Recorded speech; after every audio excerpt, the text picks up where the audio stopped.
There's a reason why over 50% of this country is divorced. It's because monogamy is not natural to human beings. People will comment on my videos. They're like, bro, you're so cringe. I'm like, that's my favorite comment to see. I'm like, that means I'm actually being my most authentic self. I don't eat meat. I don't care if you eat meat. God bless you. You don't? I was born that way, though. Really? I was born and raised that way. I think semen from a healthy man is potentially a superfood. On my 21st birthday, I fasted for 30 days. Were you having like minerals and stuff? You want to know the truth? We're gonna normalize just bathing in urine. There is no such thing as past, and there is no such thing as future. And I'll prove it to you. We actually never talked about something that we mentioned we were definitely gonna talk about, which is this whole idea that we're living in a simulation. I think we should close on this one because it's a big deal. What is up? Welcome back to the Jeremy Awakens podcast. Today is a very special day, everyone. We have a very special guest. I'm honored to welcome back someone who is truly walking the path of truth, freedom, and purpose. Jason Shurka is an author, spiritual teacher, and the founder of UNIFYD, one of the fastest growing truth-seeking communities on the planet. And Jason is someone who inspires me a lot. He is living proof that your life's purpose is encoded in your pain, and that healing the world starts with awakening yourself. Jason, my dude, welcome back to the show, baby. Thank you. Thank you for having me. Yeah, man. So interesting start to the podcast. You know, we had this beautiful pyramid behind us set up and some challenges, some obstacles. But waiting it's all for good. a coder to come to give you what you need. But it's all good. It's all good. And I think this is really cool. I mean, the whole idea of light, frequency, energy, vibration, and the healing that it can provide us. You touched on it last time we spoke, you know, but there's so many people that are healing through this modality, right? And I know there's the famous water study that those affirmations, those positive words can impact the structure of the water, and our body's 70% water. Can you just talk briefly about the impact of frequency and vibration and how this device behind us can help heal? So this device behind you does not heal. You heal. But there are certain things in the world that can help facilitate or catalyze that process. So I think what we should do, actually, because me and you know none of this is scripted, and I like just flowing in the best possible way. So Absolutely. You asked me if I feel called to start in any place, and I told you start wherever you want, and now I feel called to start somewhere, so I'll start somewhere based on what you just said.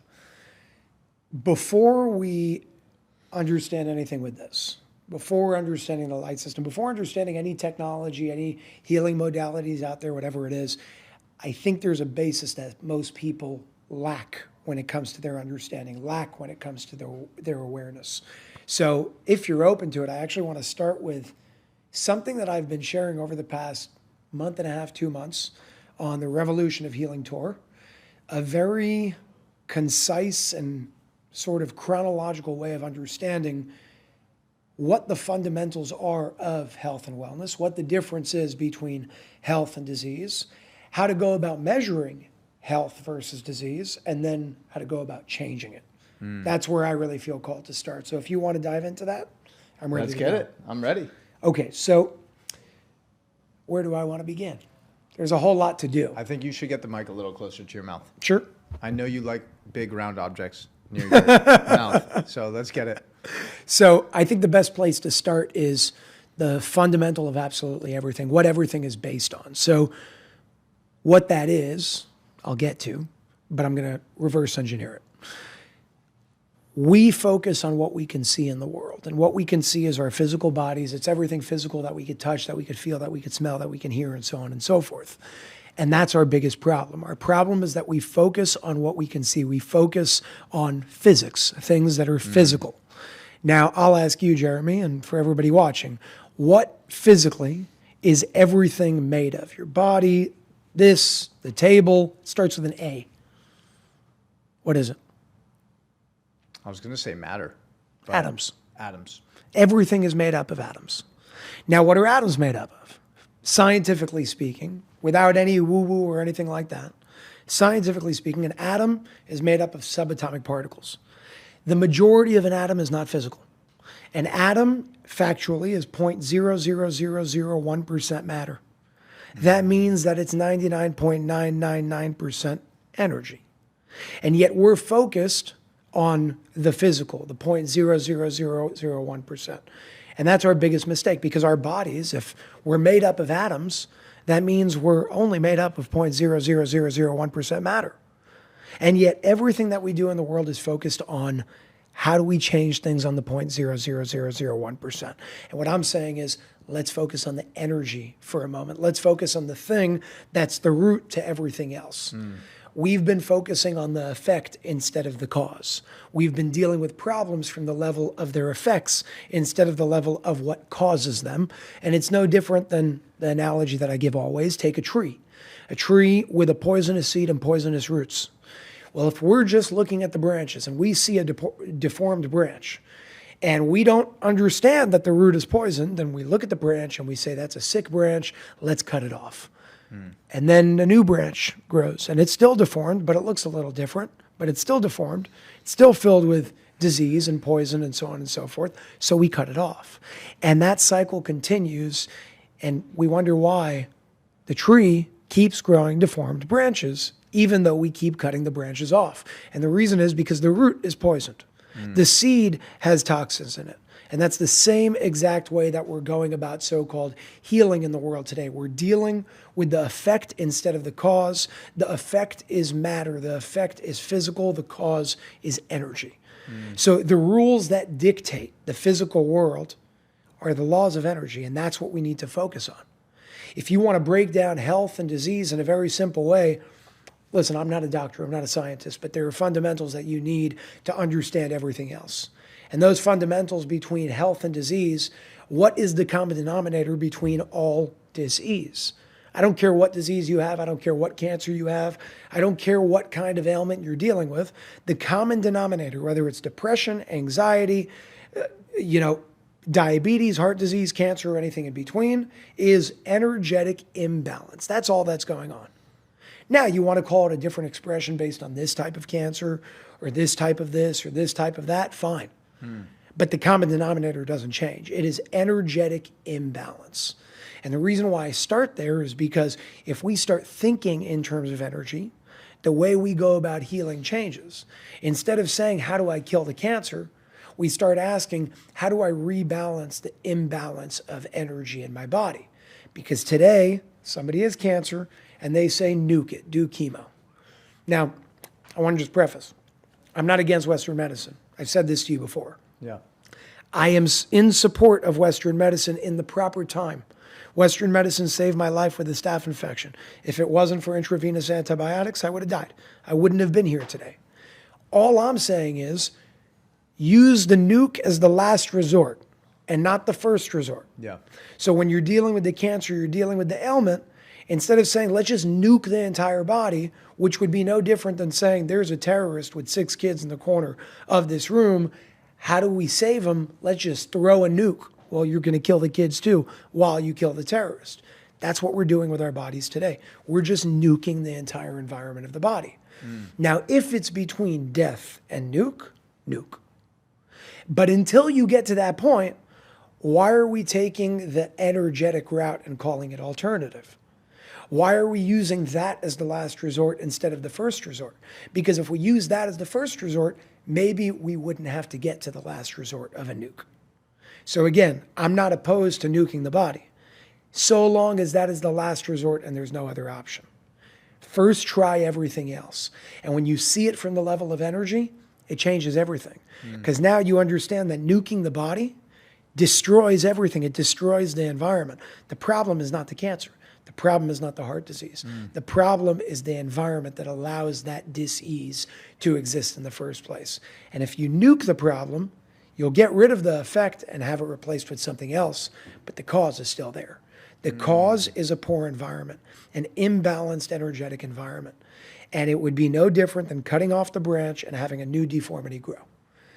The way this works is coming from that perspective, not nuking anything.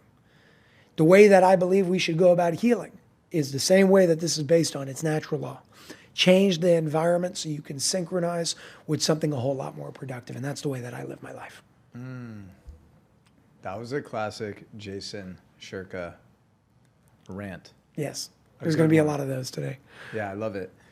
I was thinking about when you were explaining this whole idea of the tree and the branches, right? And rather than addressing like the soil and the roots and the foundation, we're just looking at the effect, like you mentioned, right? It's the same thing with all areas of life too. It's one of the reasons why in relationships, oftentimes people will start perpetually just attracting the same type of people in their life, one after the other, just in a different human form. It's because they haven't healed what's internally causing them to attract someone who isn't aligned with what they actually want to create. And then they're just perpetually attracting the same sick branch rather than fixing their foundation. I'm very happy you bring that up because there's a missing link, a missing part of the equation that, let me start with this. I've traveled to almost every state in the United States. I've spoken in many of them. I've met a lot of different types of people. I've spoken in many countries outside of this country. And the one thing that I see over and over again is I see all these people, specifically the ones that come to my talks, because they're focused on health and wellness specifically, on the basis of it, not the technicalities and all that, but the basis, the essence, the principles of it. And I constantly see a lot of these types of people. I mean, some of them are spending millions of dollars on how do I get rid of this cancer? How do I overcome this? How do I fix this disease? And there's also always one piece of the equation that I see missing. The people that have tried everything under the sun and they don't understand, why aren't I healing? Why isn't this changing? And what I'm about to share, in my opinion, is one of the most profound parts of healing, and it has nothing to do with medicine, but everything to do with the underlying energy and essence of who you are. Where it starts is the fact that nothing happens to you. And I said this last time when we spoke as well. Nothing happens to you. Everything happens for you. That's the first principle that we have to always remind ourselves of. The same way that you're not going to take a hammer and break your own leg because you are one organism, and why would you do something to hurt yourself? Well, that's a physical perspective. But from the energetic perspective, energy cannot be created or destroyed, and it is completely interconnected. And that's just a fact of how it works. Well, if you look at that energy, whatever you want to call it, the thing that we can't really explain, the thing that's infinite, the thing that's boundless, the thing that some people call God or this, or I don't care what you call it, but the thing that we can't really name because you can't really understand because it's infinite, that thing is one and interconnected. And just like you wouldn't take a hammer to break your own leg, it will not do anything to hurt itself. So when you see it from that perspective, from the energetic perspective, it begs the question, why is there rape in the world? Why is there murder in the world? Why is there disease in the world? If it wouldn't do anything to hurt itself, why does it allow for things like that to happen? And the answer, and it's going to sound crazy, but I'll explain it. The answer is because our greatest hardships, our greatest obstacles, our greatest challenges, our greatest diseases are our greatest opportunities.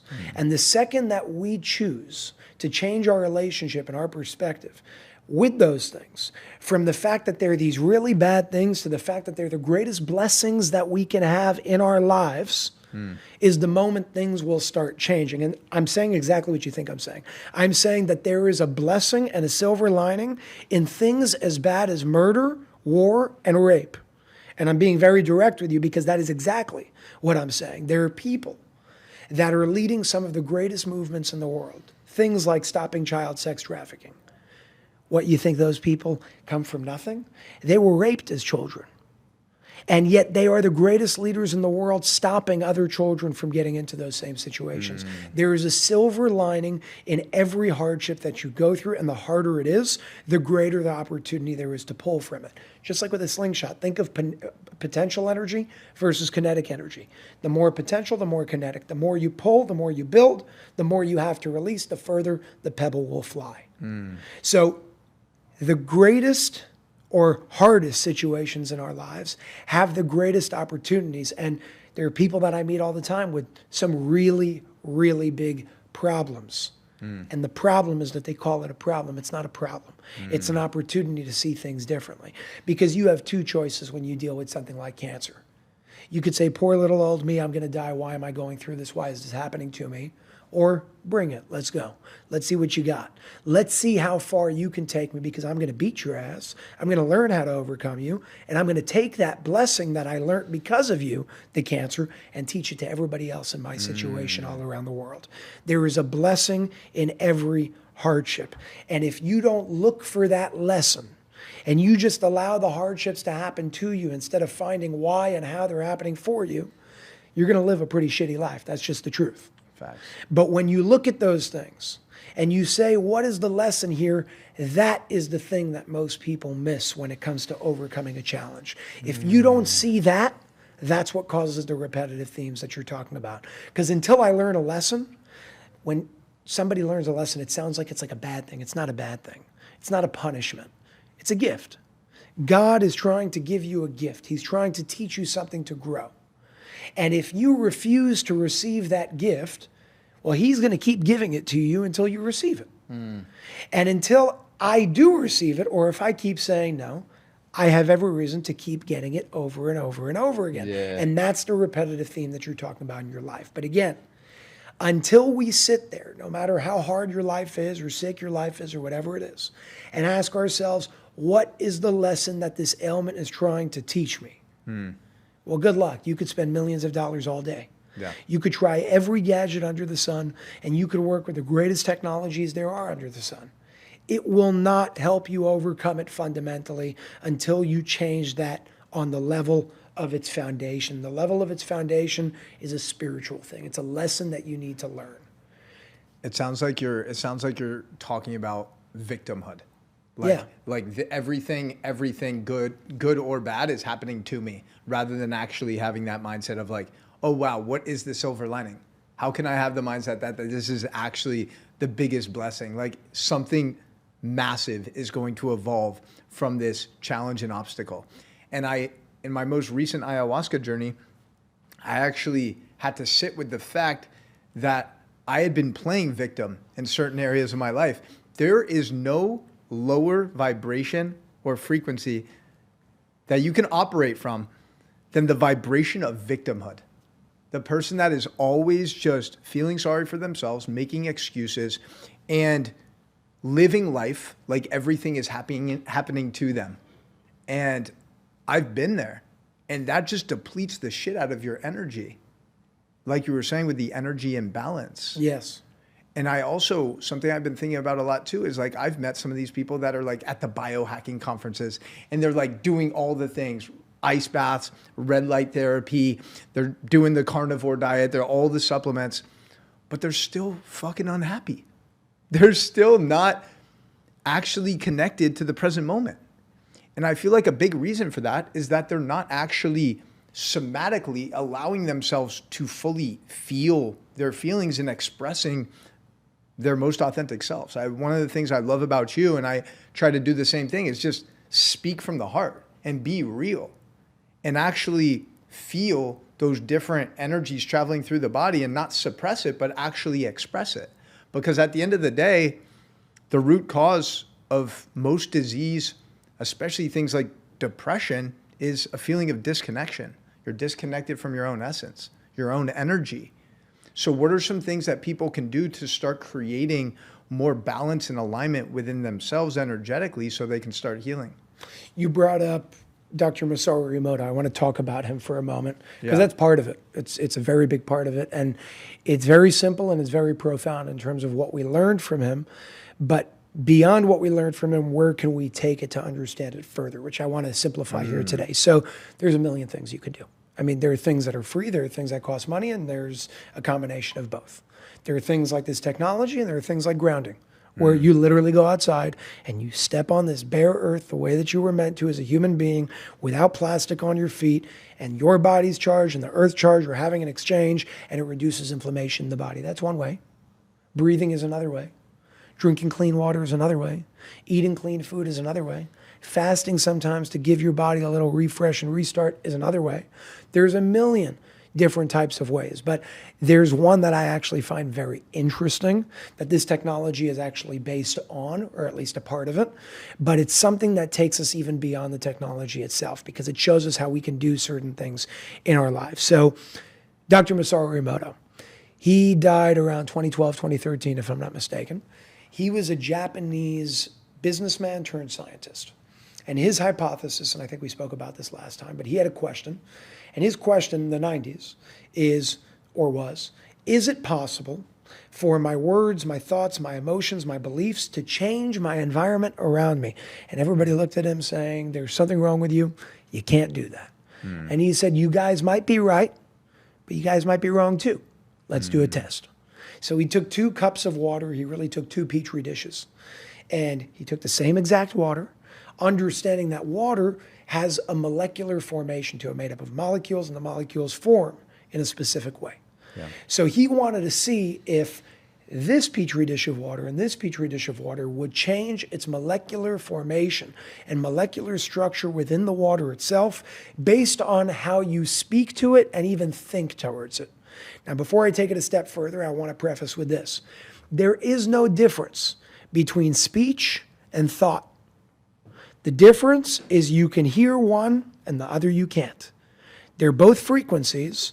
One you can hear, one you cannot. That's why there are certain technologies out there like the one that Stephen Hawking was using and what Elon Musk is doing now with his brain chip. Not that I support it, but just to show you how it works. It's taking frequencies of thought and converting it into words. Okay, that shows you that the difference between the thought of this bottle and the word of this bottle is just the difference of a frequency. One you can hear and one you cannot. I say that because, again, we only go by what we can feel and hear and touch with our senses. But that's not what we should be doing here. We need to understand the world from an energetic standpoint. So when I say he spoke to the water, and to this one he said, you're ugly and I hate you, and to this one he said, you're beautiful and I love you, it wasn't just speech that he did. He also thought towards it. And it had the same impact. Now, what was the impact?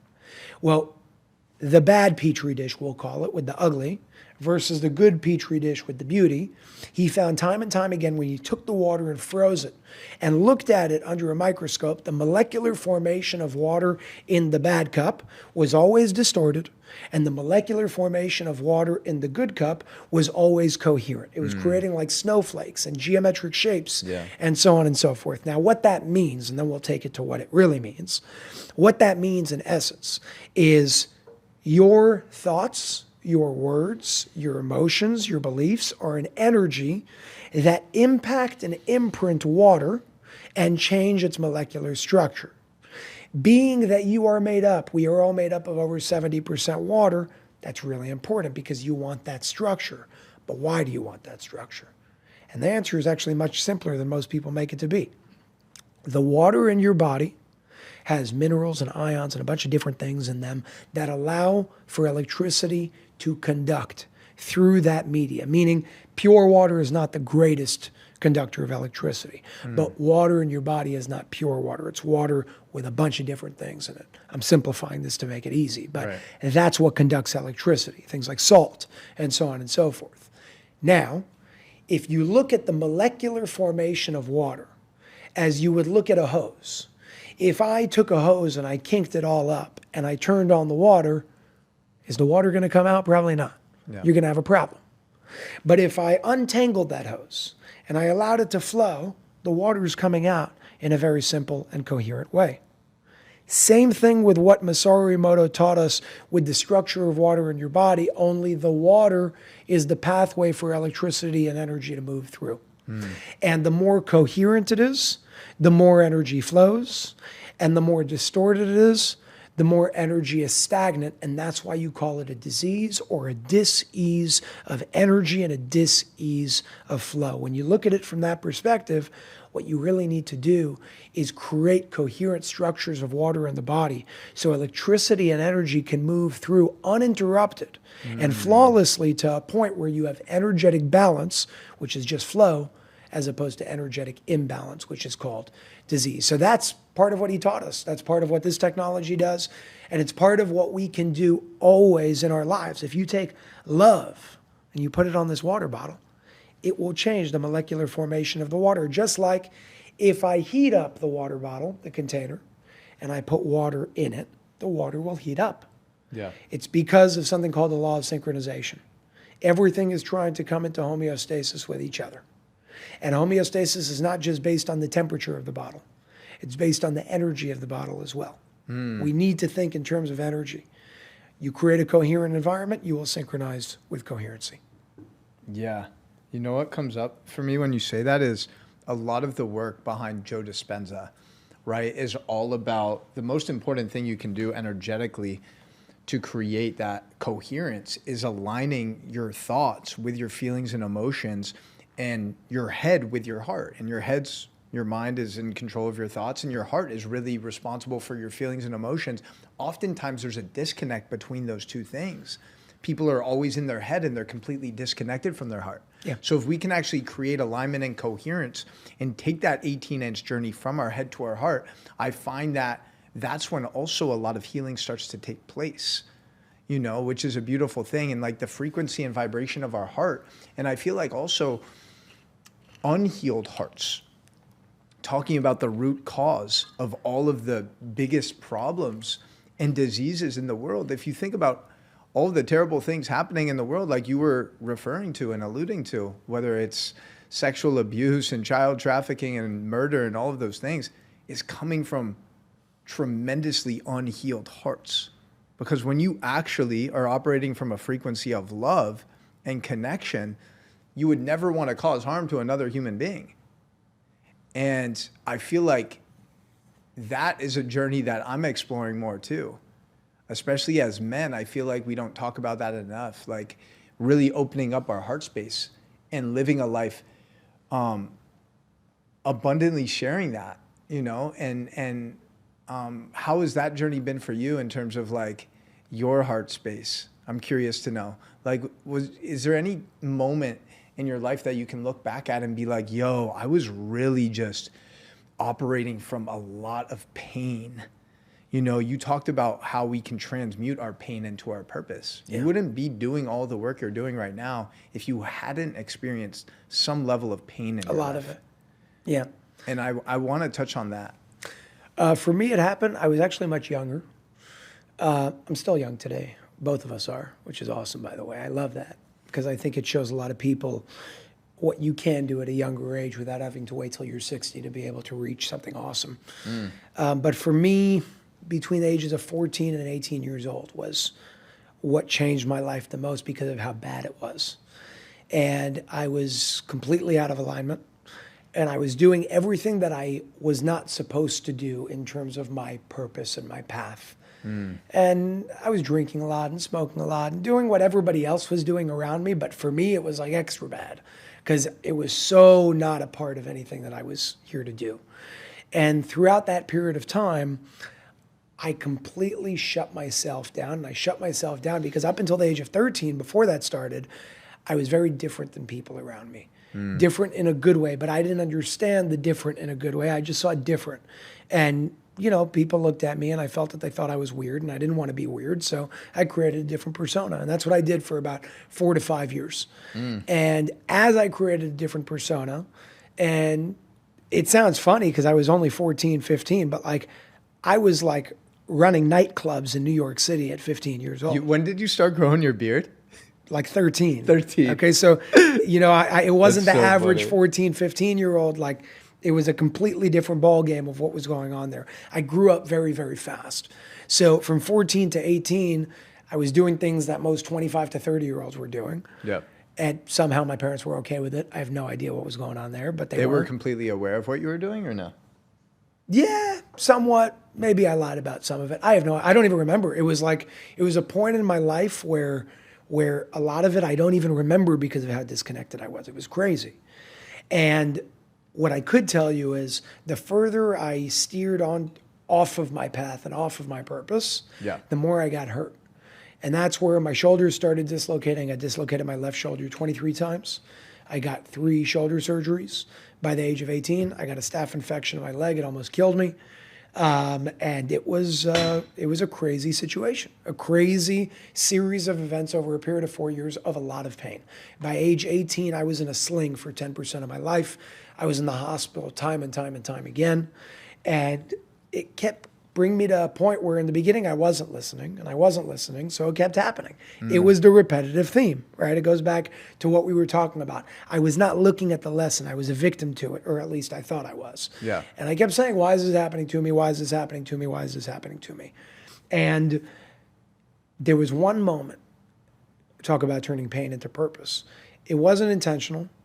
I think it was on my 19th birthday, because I was in the hospital on my 19th birthday, almost dead with a overcoming a staph infection in my leg, something that happened to me in Thailand by myself at the time. And I was laying in this bed, and this was 9 years ago. So social media wasn't the same. It was like Snapchat, Instagram wasn't a thing. It wasn't the same, but it was like beginning. And even Netflix, it wasn't all around. It's not like you go to the hospital now and like you have a smart TV. It was a different time. So I'm sitting in bed, and I didn't really have anything around me. And it was the first time in my life that I just experienced presence, like real presence. It was the first time in my life where I could hear my heartbeat and I could feel my heartbeat. It was like real meditation by accident. And I realized in that moment that it was the moments between each beat that allowed me the ability to survive in the first place. Like that's what life is. The silence and the presence in between the noise that makes the noise possible to begin with. And it was in that point that really changed a lot of things for me. It was in that point where my heart started opening a lot more. It was in that point where I started doing things differently. I would fast a lot. Today, not so much. I'd like to get back into it. Yeah. But there was a period of, I would say between 20 to 25 years old, where like I was in monk mode, really monk mode. And it wasn't sustainable for me long term because I want to live in this world too. Yeah. But that was very, very powerful for me because it allowed me to go through a lot of the things that I looked away from. My form of therapy to open my heart is writing. I write a lot. And I write books. And people think I write books so they can read them, and that's true, but I write books for me. That's a beautiful way of therapy. It's therapy, and thank God what I'm doing for me is also helping the reader. Yeah. So it's something that helps everybody. But when it comes to my heart, there's a lot of that. And what really changed a lot of things for me was the passing of my father, where it was like, I mean, that man had the biggest heart in the world, and yet you would never see it. He was one of those guys, you know, like the Israeli, like macho man that looks like he wants to kill you all the time, but really he just loves you. Yeah. And he'll do everything for. That's the type of person he was. And me and him would always go back and forth just on a personal level. And I'm like, Abba, why don't you like say I love you more? And he's like, because you know. And I'm like, yeah, but like when you say it more, it's you know, it's like show your heart more. So through him not showing it in the way that I would have wanted him to show it, got me to be able to connect to my heart in many ways. Yeah. But the more I started connecting with him, the more I understood how open his heart really was. Yeah. It was just open in a completely different way. And his passing got me to see a lot of, I mean, it just got me to understand how fragile life is. Yeah. And talk about taking every hardship and turning it or trying to find the silver lining. I mean, I told you, the guy died in my arms. His blood was all over me. And that's not a pretty scene to see for anybody. Yeah. Especially when your father is like one of your best friends. But it showed me, and I think I shared this last time as well, it showed me the difference between him and his body. And it got me to truly be able to experience now, not just this like mental philosophical thing that I always talk about of like death doesn't exist. I actually got to see it. Yeah. And that's the silver lining in something that was really, really, really difficult to deal with. Yeah. And I'll deal with it forever. And it doesn't mean you don't miss them. And Yeah. it doesn't mean it's not a trauma. It just means you take the energy of the trauma from a more heart-spaced and heart-centered perspective, and you try and find that silver lining there because it's all happening somehow perfectly. The fact that we don't understand the order sometimes is a whole different story, but there is an order and there is a beauty that everything's happening by. Thank you for sharing that, Jay. Yeah. Dude, so many downloads come up as you're sharing this. Number one. You're a lefty. Yeah, I write with my left. I'm ambidextrous. So I write with my left, I eat with my left, but then like functional things like throwing a football, shooting a basketball, like I'm right hand dominant, which is actually Really? cool because most people, they do one thing. They do everything with one side. I do everything with my left. Exactly. So like obviously it's creating a lot of asymmetries with your body because your left side's getting all this use and your right side's not. For me, I always grew up and I like have pretty good alignment between my left and right side. And with the brain too, the left and right side, that coherence, like working together, like the creative brain and the analytical brain merging together. So I think that was a blessing. Anyways, talking about that experience when you're in the hospital bed, right? And you experience presence for the first time as a 19-year-old on your birthday. I was thinking about this literally. I had a call with my students yesterday and I was talking and someone asked me, how do I start healing my heart? And the first thing that came up to me was like actually allowing yourself to feel your own heartbeat. When is the last time that you actually paused, put your hand on your heart, and got so present and so still that you allowed yourself to hear and feel your heart beating because it's doing that 100,000 times every day? Yeah. Are you ready to feel limitless in 2025? I'm talking limitless physically, mentally, emotionally, spiritually, sexually, financially. This is your sign to try out microdosing for 30 days. We have a very special opportunity for podcast listeners. You can get started for only $222. This includes the medicine being shipped to you, the highest quality, fair trade, organic, sustainably sourced microdoses in the world at your doorstep. And you also get access to live group coaching calls with me, our private community. This is your sign to take ownership of your life in 2025. If you're ready, hit the link in the description, and I can't wait to see you on the inside. That you allowed yourself to hear and feel your heart beating because it's doing that 100,000 times every day. Yeah. And it's like bringing awareness to the beauty of the automatic nervous system, the autonomic nervous system, just beating without you having to do anything. What a blessing. That's like, what a insane. gift. Actually allowing yourself to feel your own heart is the first step in actually healing your heart, right? Like, we hear it all the time. You need to feel it if you want to heal it. Feel your feelings, feel your emotions. And so much of that suppression is causing all of the dysfunction and disease. Another thing you said was you didn't want to be weird when you were younger. Now I want to be weird. Exactly. Bro, like I'm telling people all the time, people will comment on my videos. They're like, bro, you're so cringe. I'm like, that's my favorite comment to see. I'm like, that means I'm actually being my most authentic self. And my most authentic self might trigger the shit out of you. And that's okay. That's part of the journey of actually becoming most connected to yourself and your purpose and your mission is actually loving yourself enough to be yourself, regardless of the opinions of other people. Yeah. So when did that journey start for you in terms of like actually being willing to speak your truth to the point where you probably knew it was going to ruffle some feathers and trigger some people, because a lot of the shit that you talk about isn't widely accepted as truth, you know, and it's going to challenge a lot of people's norms. They're going to be like, yo, this Jason Shurka motherfucker, he's a crazy dude. Like, this guy's triggering the shit out of me, you know? When I started realizing that I didn't want to be normal because normal became weird. Yeah. Like, normal. I mean, look at what's normal. McDonald's. The hell is that? Living paycheck to paycheck, being 40 pounds overweight. It's weird. Being sad. It's weird. Like, that's weird. Yeah. And I think what changed it for me was, and there was a process. I mean, I literally stopped being friends with most of my friends. really most of them. I had a big friend group, and one day I went in the chat and I said, hey guys, I got to leave this chat. And Really? don't take it personally. It's not anything against you guys, but this isn't good for me. So I think as my like literal vibration, like as I started changing, Yeah. and that started with fasting and eating different types of food, clean food, food with higher levels of water in it, you know, raw food, things like that.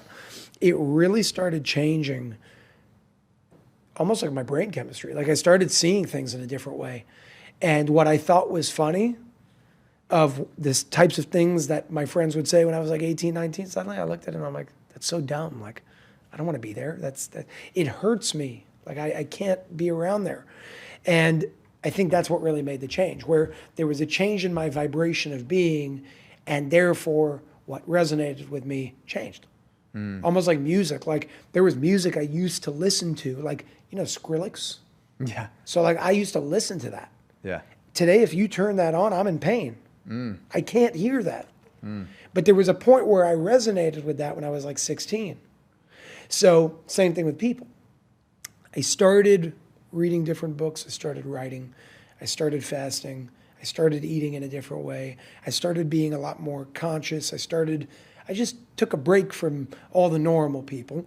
And then I realized that they're not normal. And if they are, it's not a normal that I want to be.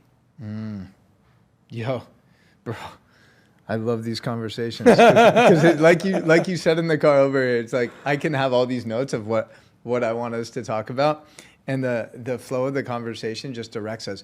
Even just going back, this is something else that came up on this call yesterday, and you just mentioned it. It's like if you're watching this video right now and you have both of your parents alive, you have your grandparents alive, that is the most unbelievable gift that you could ever ask for. You recently lost your dad. You know, I haven't had any of my grandparents alive for the last 15 years. And there's moments where I'm like, yo, I would just do anything to be able to give my grandma a hug or be able to tell my grandpa that I appreciate him and everything that he sacrificed to give my family the opportunity that we have now. And we take that shit for granted, bro. Like, I just encourage people to pause what they're doing right now. Send a text, send a voice note to your loved one and express your gratitude for having them in your life. Like, you literally might not get another opportunity. Like, literally treating every moment, every day as a ceremony, as a gift to just like be more open-hearted and share our love and appreciation. And then you also mentioned your 14 to 18 period. You were drinking a lot, you're partying a lot, whatever. I'm glad you got that out of your system early. Yeah, big time. Because then it's like, now you're, you know, in your late 20s, you're living in Miami and you're not like tempted. You don't have no FOMO of like, oh man, like, fuck, what if I went to the club right now, like, and popped some bottles? It's like, no. Like, No, I had that when I was like 17. By 21, yeah. on my 21st birthday, I fasted for 30 days. 30 days? Yeah. What do you mean? Like you did like the, like during the day fast? No, You fasted for I 30 didn't days? eat for No a month. food? Yeah, Really? yeah, it was phenomenal. Well, you were obviously drinking what? Were you having like minerals and stuff? You want to know the truth? Yeah. So I did juice for a little bit. Okay. I did water for a little bit. Ever heard of urine therapy? You were doing that. I did that. You're drinking your own piss. I did that only for a week, and I did that. I'll tell you why. I started reading a lot about it. I started seeing cancer patients reverse their cancer with it. Really? Yeah, like major. And I didn't understand like what the hell is going on. So I read about it. I saw a bunch of studies about it, like legit ones, like NYU studies. A lot of universities doing studies that they don't really talk about. And I started looking deeper into it, and I understood it in the mind, but I needed to understand, like one of my questions was, it's called looping. If you're only drinking that and you're not drinking water, logically, you're going to dry out, right? Eventually, eventually the water is going to run out. And somehow it's the opposite. I don't know how, but you're actually creating more water than you can drink when you're doing it. It's insane. So there were a lot of things that I was doing during that fast, but that was one of them for a week. People would look at me and they're like, Jason, what are you doing? You're glowing. Now, I'm not going to tell them, hey, I'm drinking piss, but that's what I was doing. Yeah. And I've never felt that good in my life. Really? And you're never- just drinking your own piss. Your piss must have been clean because you weren't eating Listen, too. urine is blood that's filtered. That's all it is. Before it's urine, About the powder. it's blood that goes through your kidneys, ends up in your bladder. This is crazy. I'm just going to... There's a lot of people that believe that urine is this toxic thing. It's not true. If it was toxic, your bladder wouldn't be what's called a permeable sac. So have you ever had the feeling where you have to pee and then it goes away? Yeah. Okay. The reason for that is because your body's dynamic. Your body doesn't get rid of only things that are bad. Your body gets rid of things that it doesn't need now, but in 5 minutes it may need it. So if it needs this hormone or it needs this enzyme in 5 minutes from now, it's going to pull it back from the bladder if you didn't get rid of it yet. Urine is primarily water, primarily urea, which, by the way, is what they use in high-end cosmetics to get rid of acne. Other than that, it's a lot of hormones, a lot of minerals, a lot of enzymes, and a little bit of toxicity. But that little bit of toxicity is not a bad thing. It's a good thing. Yeah. Because if you look at immune therapy, what vaccines are built on, it's built on that. It started with urine therapy. Yeah. Because what's the idea? The idea, which in essence works before they did what they did, is you take an antigen, something bad, a problem. You take the antigen, you heat it up, you minimize it in strength, and then you reintroduce it to the body. And you reintroduce it to the body in order to create antibodies. That's the idea behind the vaccine. That's the idea behind immunology and immune therapy and so on and so forth. Then they took them and did what they did and put metals and preservatives and so on and so forth. But it started with urine. And if you go to Japan, if you go to Germany, Japan specifically, they use urine therapy till today. Till this day they do it. Because your body is creating your own perfect medicine. The problem is they can't monetize that because you're the one doing it. Yeah. Now Shanghai, the government in Shanghai, owns all the porta potties in the city. And the reason why they do that is because they collect all the urine. No. Yeah. And they sell it to Big Pharma, and I'll tell you why. Big Pharma, many of the companies, buy from one major company called Enzymes of America because they need enzymes like urokinase to be put into their pills that help heart attack patients, for example. Enzymes of America owns the biggest porta potty company in the United States of America called Porta Johns. So Porta Johns is a porta potty company, biggest one in the United States. It is directly connected to Enzymes of America. That's how Enzymes of America, the company, gets all their enzymes. They take all the urine, extract enzymes from it and hormones from it, and then use it for the drugs. So they sell it to Big Pharma, Roche Pharmaceuticals, and so on and so forth. And then these pharmaceutical companies then take these enzymes. You can't patent something that occurs naturally in nature. So you can't just take urokinase and give it to somebody. You could, but you'll never get an exclusive on a patent because it occurs naturally in nature. So they need to take that, combine it with a bunch of chemicals and drugs and a bunch of garbage, and then sell it to you as a drug, when in reality, the only reason why that drug has an ounce of being able to work in the first place is because of the thing that came from you, first and foremost. So your urine is known as your own perfect medicine. But there are two things that you should know. Number one, if you're on antibiotics, do not touch it. Now, or on any pharmaceutical drugs. Number two, if you have kidney failure, do not touch it. Those are the two situations where you do stay away from it. Other than that, it can be used for some incredible things. And think of a jellyfish thing. What is the best thing? So are you saying you're saying there's human urine in different pharmaceutical drugs? There's human urine in a lot of things, including cosmetic products that women put on their face. And that urine is coming from porta potties?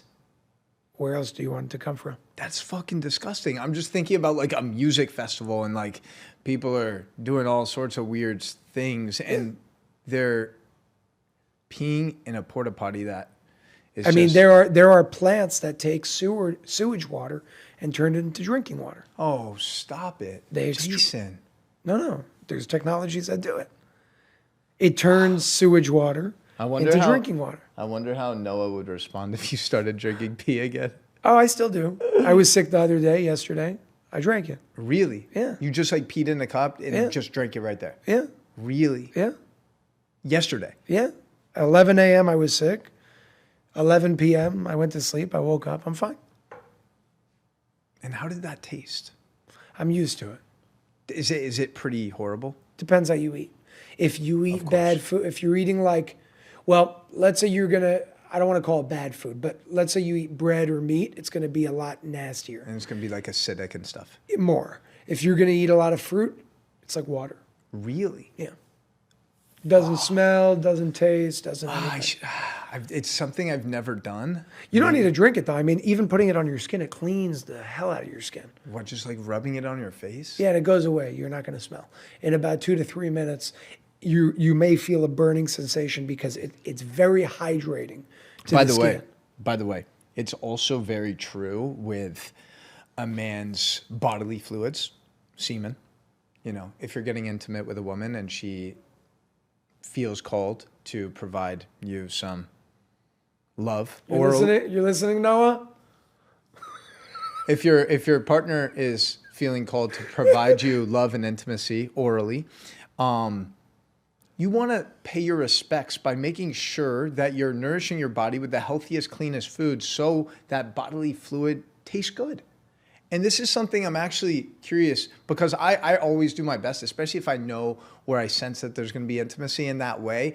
I'm like, yo, I'm going to eat a lot of pineapple that day, 100%. coconut water, watermelon. I'm going to reduce like the dairy, the meat. I'm going to just be very intentional about creating the most beautiful experience for that lucky woman to experience those divine juices. Now, those divine juices. I have a hypothesis. I have a hypothesis that I don't think I've ever shared on the podcast. I'm curious to know your thoughts. Yeah. I think semen from a healthy man is potentially a superfood.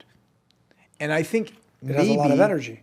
maybe in the next 5 to 10 years, it will actually be a more mainstream thing of like having a shot. You know, people are taking shots of wheatgrass and spirulina and ginger. Like from a healthy dude like you and I feel like a shot of semen would be like a fucking, like the best nootropic for your brain health, your I'll tell you the truth. Listen, I don't know. It kind of makes sense. It's disgusting because of, but it makes sense. I mean, there's a lot of potential energy in there. Yeah. If you think about it like that, there's a lot of potential energy in there. A lot of potential energy. But if you look at it from the other perspective, like even urine, like it's not disgusting to me because I got used to it. But to other people, that's gross. You know what would be interesting? I know you haven't dabbled much in plant medicine, but what was really crazy last month when I was in Costa Rica sitting with ayahuasca, there's this guy in my group, second ceremony we have. This guy had Crohn's disease. He also had different gastric issues. He had to get inches removed from his colon. Okay. During one of the ayahuasca ceremonies, there's these different entities that come in front of his face during his experience, and they ask him to open his mouth. He opens his mouth. He feels this energy go through his stomach, his intestines. They're there for about 15 minutes, and then he purges it out.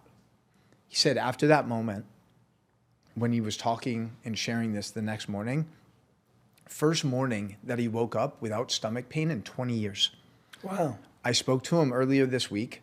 It's been 4 weeks since that experience. He hasn't experienced any pain. He hasn't had to take his medication. It was literally this higher intelligence of the plant medicine, of ayahuasca, healing energetically what was blocking him. And it's absolutely insane to hear stories like that. They call it spiritual surgery, and it oftentimes happens in psychedelic therapy. And I don't know, man, I think it would be really interesting for you to experience that. I think I'm getting closer to that point. Yeah. Where whenever it needs to be like a calling for me. Yeah. You know what I mean? Sure. Of like whenever it's time, it's time. Yeah. And the time will come. I know that's going to happen, but it hasn't been a part of my life just yet. Yeah. I told you I did it once.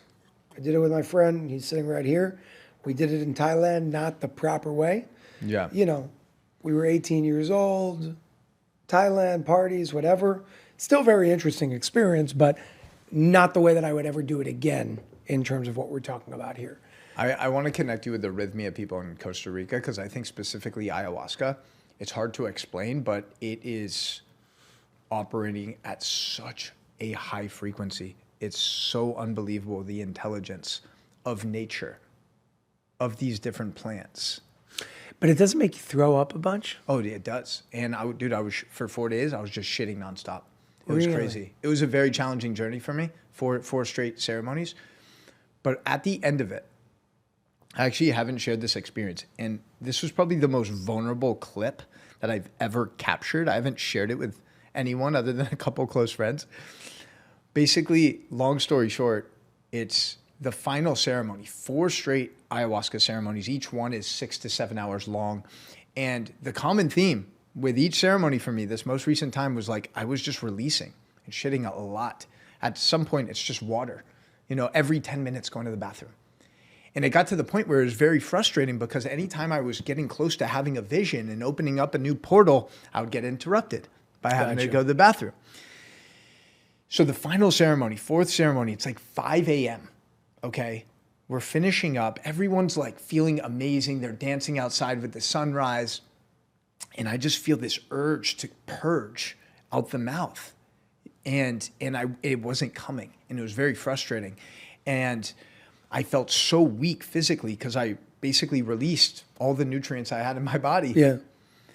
And fast forward to like 7 or 8 a.m., I'm in my room at this point, and I'm like, let me just take a shower and cleanse myself.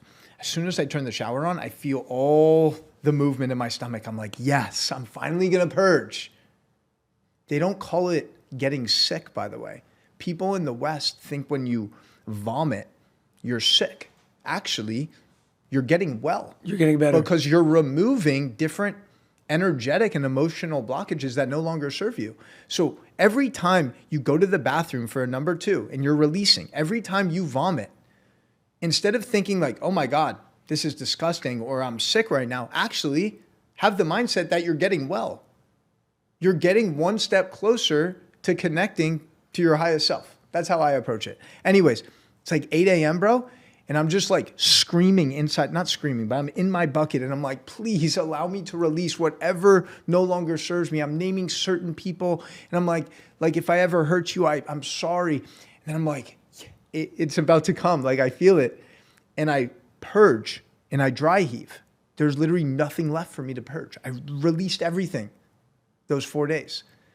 And I'm like, just starting to laugh like, holy shit, this whole thing that I've been waiting so long to release, nothing came out. And then like 2 minutes later, finally I released and I just got like, it was like black tar-like stuff.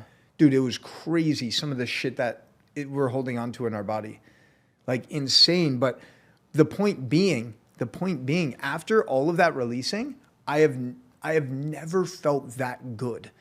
Like I looked physically just absolutely dialed in, like so ripped, but I felt so cleansed energetically. Like all of the guilt, all of the shame, any resentment that I was holding on to, any vibrations of victimhood, I let that shit go during that ayahuasca experience. And it's been about 3 or 4 weeks since, bro, and I've carried that same energy every single day, and it's been amazing.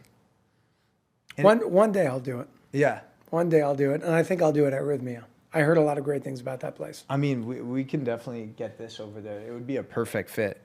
I wanted to talk about alcohol, though. Sure. Because that's where I was actually going before that, because I'm pretty sure alcohol is the lowest vibration out of any substance out there. And it's interesting because it's still glorified in our society. It's still normalized. During COVID, they closed down the beaches.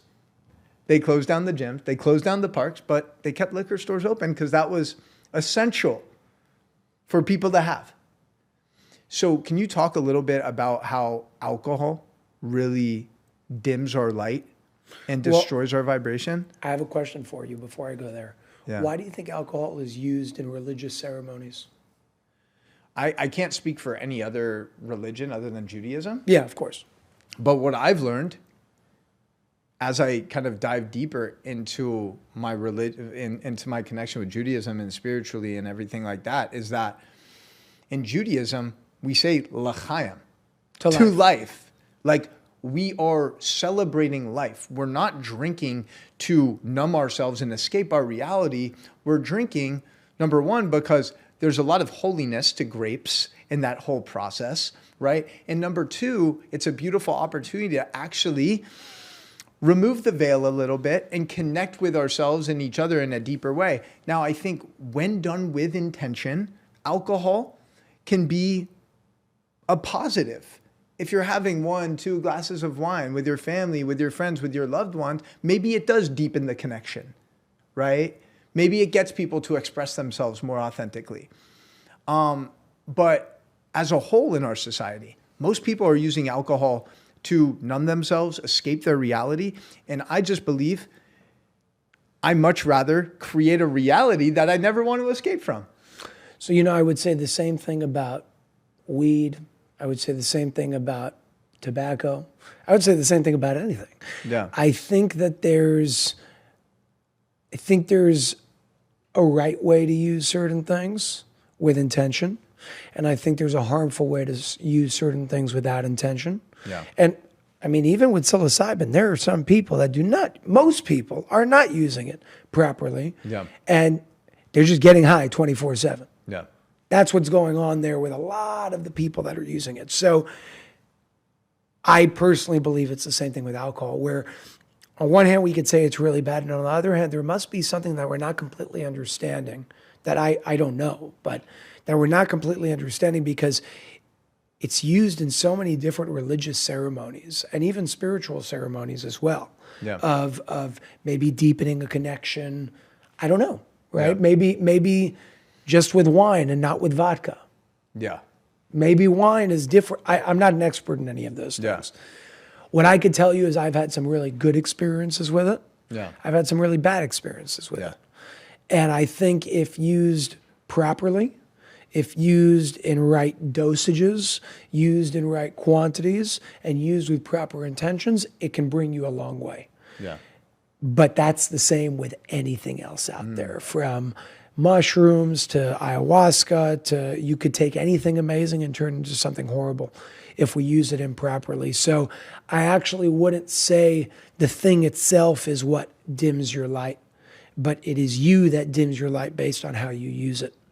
And I would say the same thing with, again, I haven't used like mushrooms and ayahuasca and all that, but I would say I think the same rules apply there, where I could dim the hell out of you with mushrooms too if I use them in an improper way. Yeah, I would say it's a little it's interesting, right? And we can just go to like on a macro scale. It's interesting how things like alcohol, again, are normalized, glorified. You see ads all the time for them, right? And then something like mushrooms, which has been like used not legal, which is weird. It's a Schedule 1 drug. Not only is it not legal, bro, it's a Schedule 1 drug, which means if you get caught with it or whatever, like, you're going to actually potentially get charged with a felony. And we're talking about a medicine that comes from nature that's been used for tens of thousands of years. I mean, you're very knowledgeable with like stories, like biblical stuff too, and like the history of things. If you actually go back to the story of the burning bush, most people, most historians would agree that the bush that Moses was inhaling smoke from was actually an acacia tree. Now, acacia is a psychedelic. So the belief is that Moses was like inhaling the smoke from a psychedelic, which gave him like this expanded consciousness and ability to connect with the creator and like do everything he did with parting the Red Sea. I don't know if you've done any like research on that or anything. I have. I don't know about that. It's such a deep topic. It's a much bigger topic because it's focused on other things. It's focused on other types of technologies that they had back then. The technology that Moses had was from the pharaohs.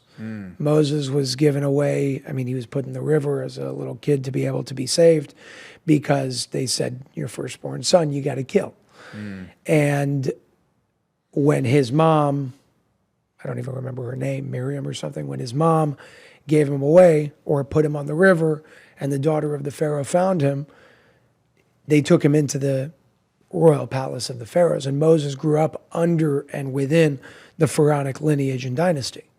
So he had access to everything that the pharaohs had access to, the same technologies that they were using to build the pyramids and do many, many other things. Those staffs that you're talking about, from my research, those staffs that you're talking about with the Red Sea is a form of technology. And from what I learned, and it may be right and it may be wrong, right? We'll never actually know. Maybe one day we will. But what my research showed is that it uses something called electromagnetic pulsation and electromagnetic laser pulsation. And there were different staffs for different purposes. So one of the staffs is the ankh, which is the cross with the bow, with the loop on top. And that staff is known for being not just a piece of wood, but something that can be used to help, they say revive the dead, but call it healing modalities. So using electromagnetic pulsation and electromagnetic laser pulsation specific ways to help rebalance imbalances in the body. Sorry, go ahead. The other staff had a cobra on its head, a cobra on top. It was like a cobra head on top. And that's the one that, if you watched any of the children's movies of Moses and the 10 plagues and what happened with the pharaohs, and he throws the stick and it turns into a snake. That's called shape-shifting. That's turning one form into a different form. Now, people call it crazy. People call it fake. People call it science fiction. I don't think it's science fiction, because if you want to change your form, you just have to change up some of your makeup.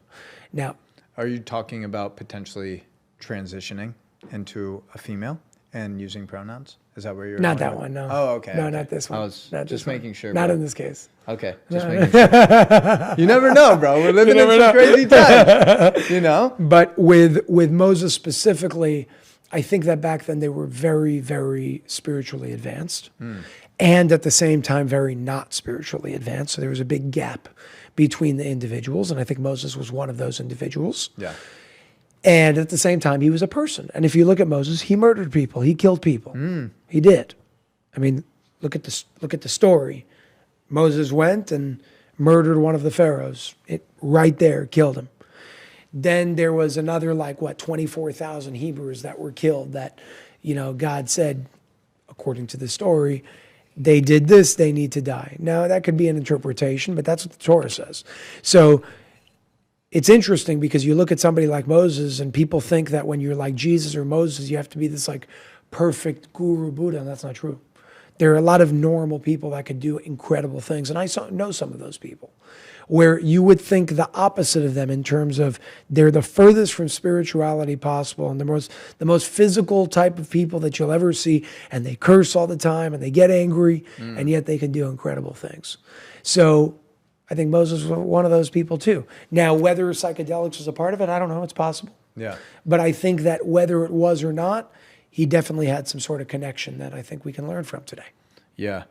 Well, just concluding on that subject, I think what I like to tell people is, and I'm not the type of person that will ever try to convince anyone hey, you should do ayahuasca, you should do mushrooms. I think it's everyone's decision, and everyone's journey is unique.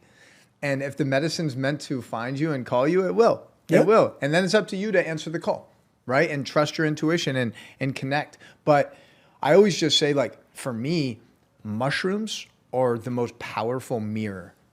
Mushrooms just heighten your level of awareness. And if you think about it, self-awareness is the most important skill you can cultivate, because once you have the awareness of self, then you have the ability to make decisions that are aligned with your aspirations. But so many people aren't even conscious or aware of how they're speaking to themselves, the thoughts that they're having, how they're treating other people, right? So mushrooms are a mirror because they actually show you the truth. And the truth can be very challenging sometimes, right? Because the truth triggers you.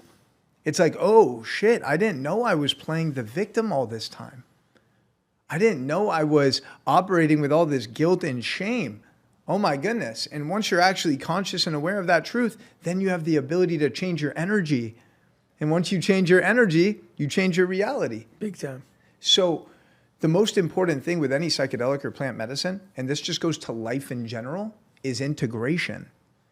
Just like with your father passing, again, many people would easily still just be in their room right now, not leaving their bed, and binging on Netflix or just feeling sorry for themselves, right? But you were able to transmute that and actually integrate like, okay, well, let me actually take a step back. How would my dad want me to respond to this? Yeah. How am I going to use my journey, my obstacle to actually help other people on theirs? And that's what you've been doing. It's all about the integration and how we respond. And I think that's what mushrooms are so valuable for, is like being a mirror, right? And being conscious, like you're in a relationship, you're engaged, right? Or Yeah. when do you guys get married? We're basically married. Okay. I call her my wife already. But are you guys having like an official ceremony? And At some point, you'll be there. Okay, cool. That's what I care about most. But I'm sure like one of the biggest challenges of relationships is like you get fucking triggered by your partner all the time. Yeah. Like that's almost. But it's fun. Yeah. Well, when you're aware of it. No, me and Noah say it all the time. Like yeah. we were in a car together for 6 weeks, like a foot away from each other for 6 weeks. And there were times in the car where I'm like, like I'm yelling at her and she's yelling at me. And I'm like, I love yelling at you. Like, it's fun. Yeah. It's fun. It's not listen, a relationship is there's a lot that you're going to learn from it. Yeah. And I don't think it's meant to be easy for life because I'm like, what the hell's going on here? Right. It's fun. It's great. And I think you need to be comfortable with the person enough to yell at them and love them and let them yell at you and love you and just have fun with it. Like you're a human being, Yeah. and have your amazing times and have your bad times and just go through it together. Yeah. Just like you would be as comfortable when you are with that's how I feel with her. Yeah. Where like, I'll say whatever, whenever, however, and she'll say whatever, whenever, however, and it doesn't matter. You guys have that openness. Yeah, it's unconditional. Like you could do whatever it doesn't matter. Are you familiar with this whole idea of twin flames? Yes. Okay. Do you care to share anything about that? Like, because I think it's interesting. Like the talk about like twin flames. I just had my buddy Gedalia Fenster on, and I asked him if he believes that we only have one soulmate, and he believes that we actually have multiple soulmates. And I don't know. It's just interesting hearing these different perspectives. I don't think you only have one soulmate. I think it has to do with, this is just my opinion. I think it has to do with what's the word? Compatibility. Like if you're compatible with the person. And I think there are different ranges of being compatible with an individual. Now, the way that I define soulmate is literally a mate of the soul. Meaning, let's say me and you in the past were brothers. I would call you a soulmate of mine. Not romantically, but our souls are interconnected. We've had experiences together and we're re-experiencing certain things together. So some of my best friends are my soulmates, right? My family are my soulmates. They're mates of my soul. That's how I see it. When it comes to the romantic side of it, and again, just my opinion, I don't believe we have only one. I think that everybody has a different number of amounts of people out there that could be compatible with their soul. And there are different levels of compatibility. Yeah. So it's a very triggering topic. I don't know if is you it? I don't know if you saw the stuff that came out. It's a little different, but the stuff that came out with like Aubrey Marcus like last month. Did you see this? Yeah. So like, Aubrey is just, a very well-known figure in the spiritual community, right? That's actually how I first learned about ayahuasca in like 2016, 2017. Yeah.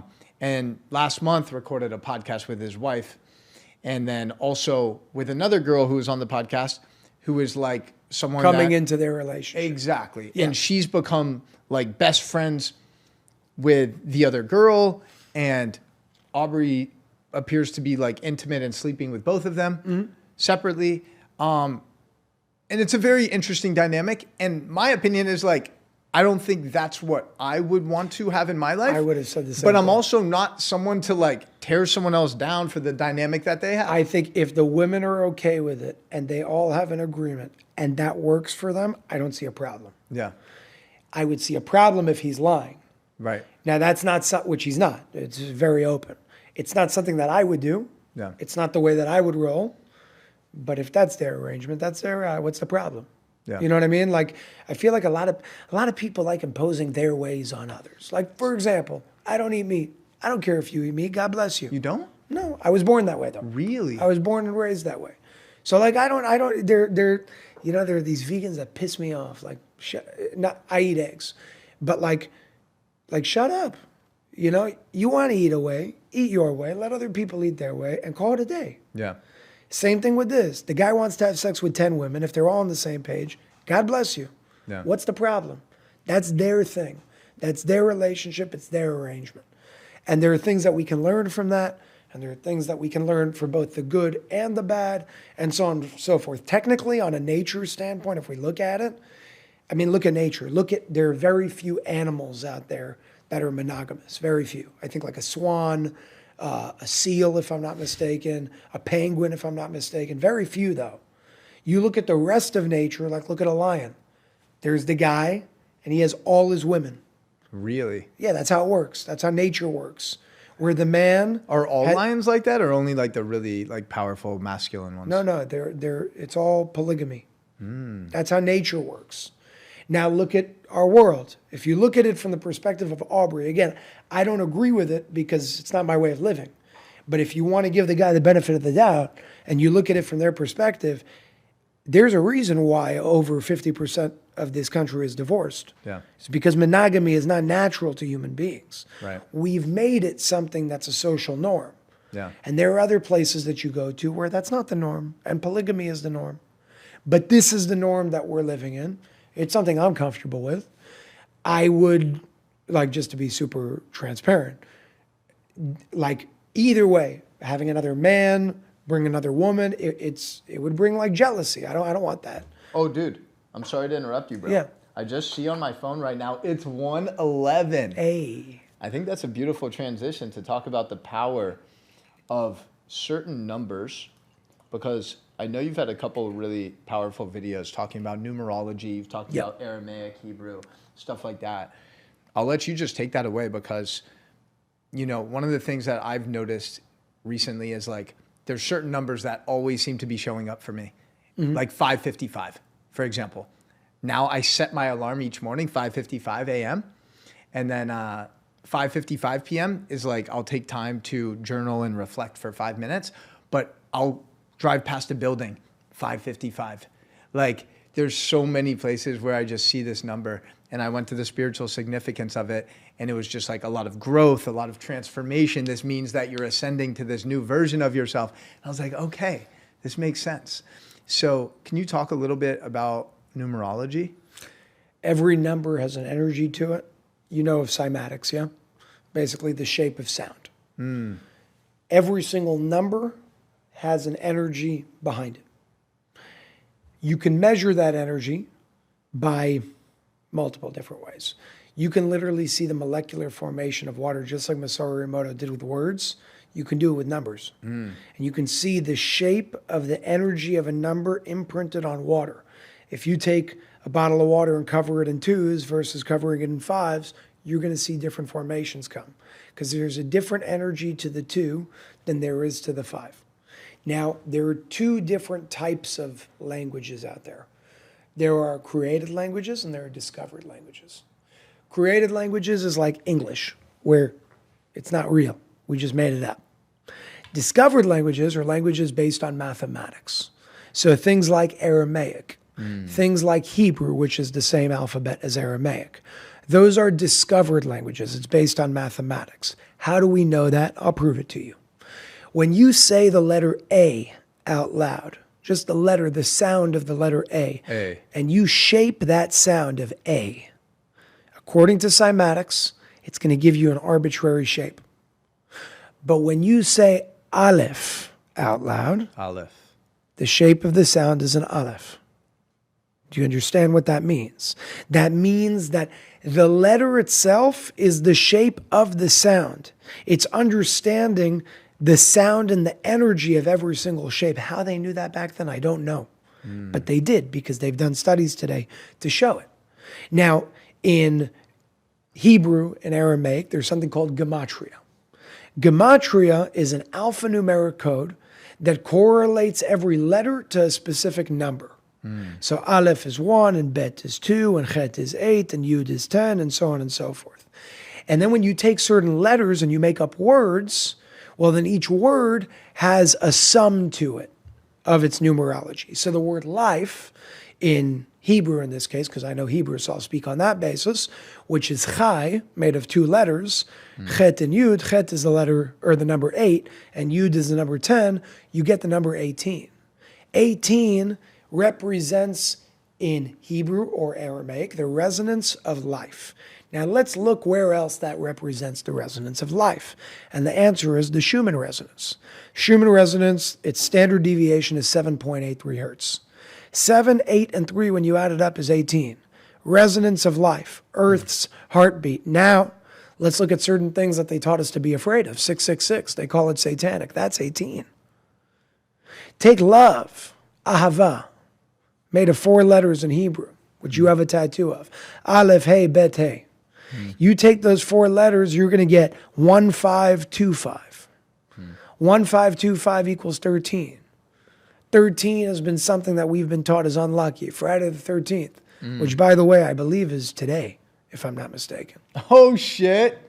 Let's go, baby. Friday the 13th is supposed to be a very unlucky day. Yeah. But why? Why did they make love, 13, evil or bad or unlucky, and life, which is 666, 18, satanic and evil? It doesn't need to be that way.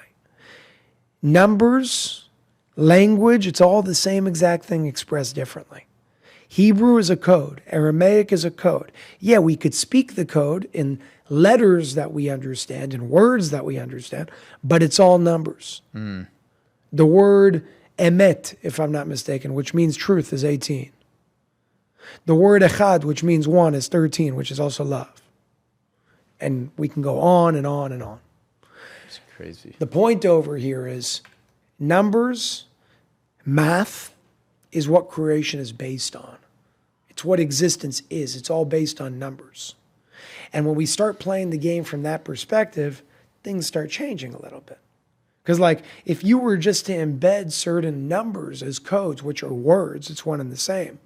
If you were to embed numbers on this water, the water will have them embedded.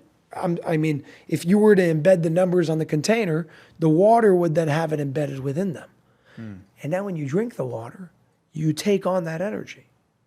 So 222, 555, 888, the number 8 in general, all of them have different resonances and frequencies to them. And we can go on forever. Yeah. But to understand them deeper and correlate them to languages, studying, you said you want to learn Hebrew. Aramaic is a much more powerful language because that's the least diluted version of what we're talking about. If I learn Aramaic, will I still be able to like speak and understand Hebrew? No. Oh.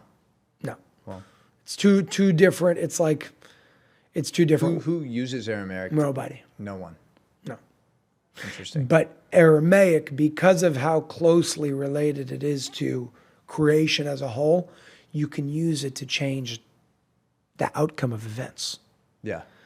Like, it's going to sound crazy, but take weather.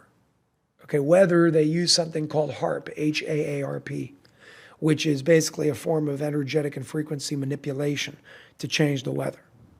Well, you could do that with Aramaic if you know how to use it. There's a book called Sefer HaYetzirah. In English, they call it the Book of Creation. It's believed to be written by Abraham. Nobody knows who wrote it, but they think Abraham, the forefather of so-called Judaism, wrote it. But they don't know. Very, very long time ago. Old book, not long, written Aramaic. It's a book of codes. And I'm going to tell you on a personal level, I know people that use certain codes in that book in a specific way to do some crazy things in this world. Oh, wow. That's why I'm saying you can use it just like they use HAARP, only HAARP is for negative purposes. You can use language in a specific way, like abracadabra comes from Aramaic. And it means what I speak, I create, and as I speak, I create. That's the basis of it all, it's mathematics. What are some words that we should never speak out loud because they are destructive and they're destroying our vibration? Things like I can't, or I'm a big believer that we should remove but from our vocabulary. Like, I really love you, but I don't like the way that you smirk like that. Well, you just negated the compliment by saying but. So you replace the but with an and. 100%. I love you, and it sometimes bothers me when you do that little thing with your nose where it looks like you're picking, even though I know you're scratching. You know what I'm saying? 100%. Are there any words or phrases that come to mind? Yeah, I actually wrote a book on this. It's called The Language of Energy. Number 1, will. Number 2, want. Number 3, not. All of those are problematic. Will, want, not. Because when you will do something, you're putting it in the future that doesn't exist. Because when you do that something, it's going to happen in the present moment. When you want something, you're only going to manifest more wanting of that thing. And when you use the word not, you're focusing on the wrong subject. So let's think about that. If you want to not be sick, and you say, I do not want to be sick, well, your intention is you want to be healthy, or your intention is not wanting to be sick. The frequency that you're focusing on is sickness. Mm-hmm. And not just made that possible. So not is a big problem. Will would say, I will be the greatest I can be. Why will you? Why are you doing it then? Because if it's staying in a state of will, you're never going to reach it. Mm. And when you say, I want to be healthy, well, your subject is the right focus. You're focusing on health. But the implication on that subject is wanting health. Mm. And there are 2 laws that we got to remember here that show you why those words are so dangerous. The first law is called the law of conservation. Energy can't be created or destroyed. And the second law is called the law of vibration. You experience what you're in resonance with. Energy cannot be created or destroyed tells us, in this context, that all realities already exist. A happy you, a sad you, a sick you, a healthy you, and so on and so forth.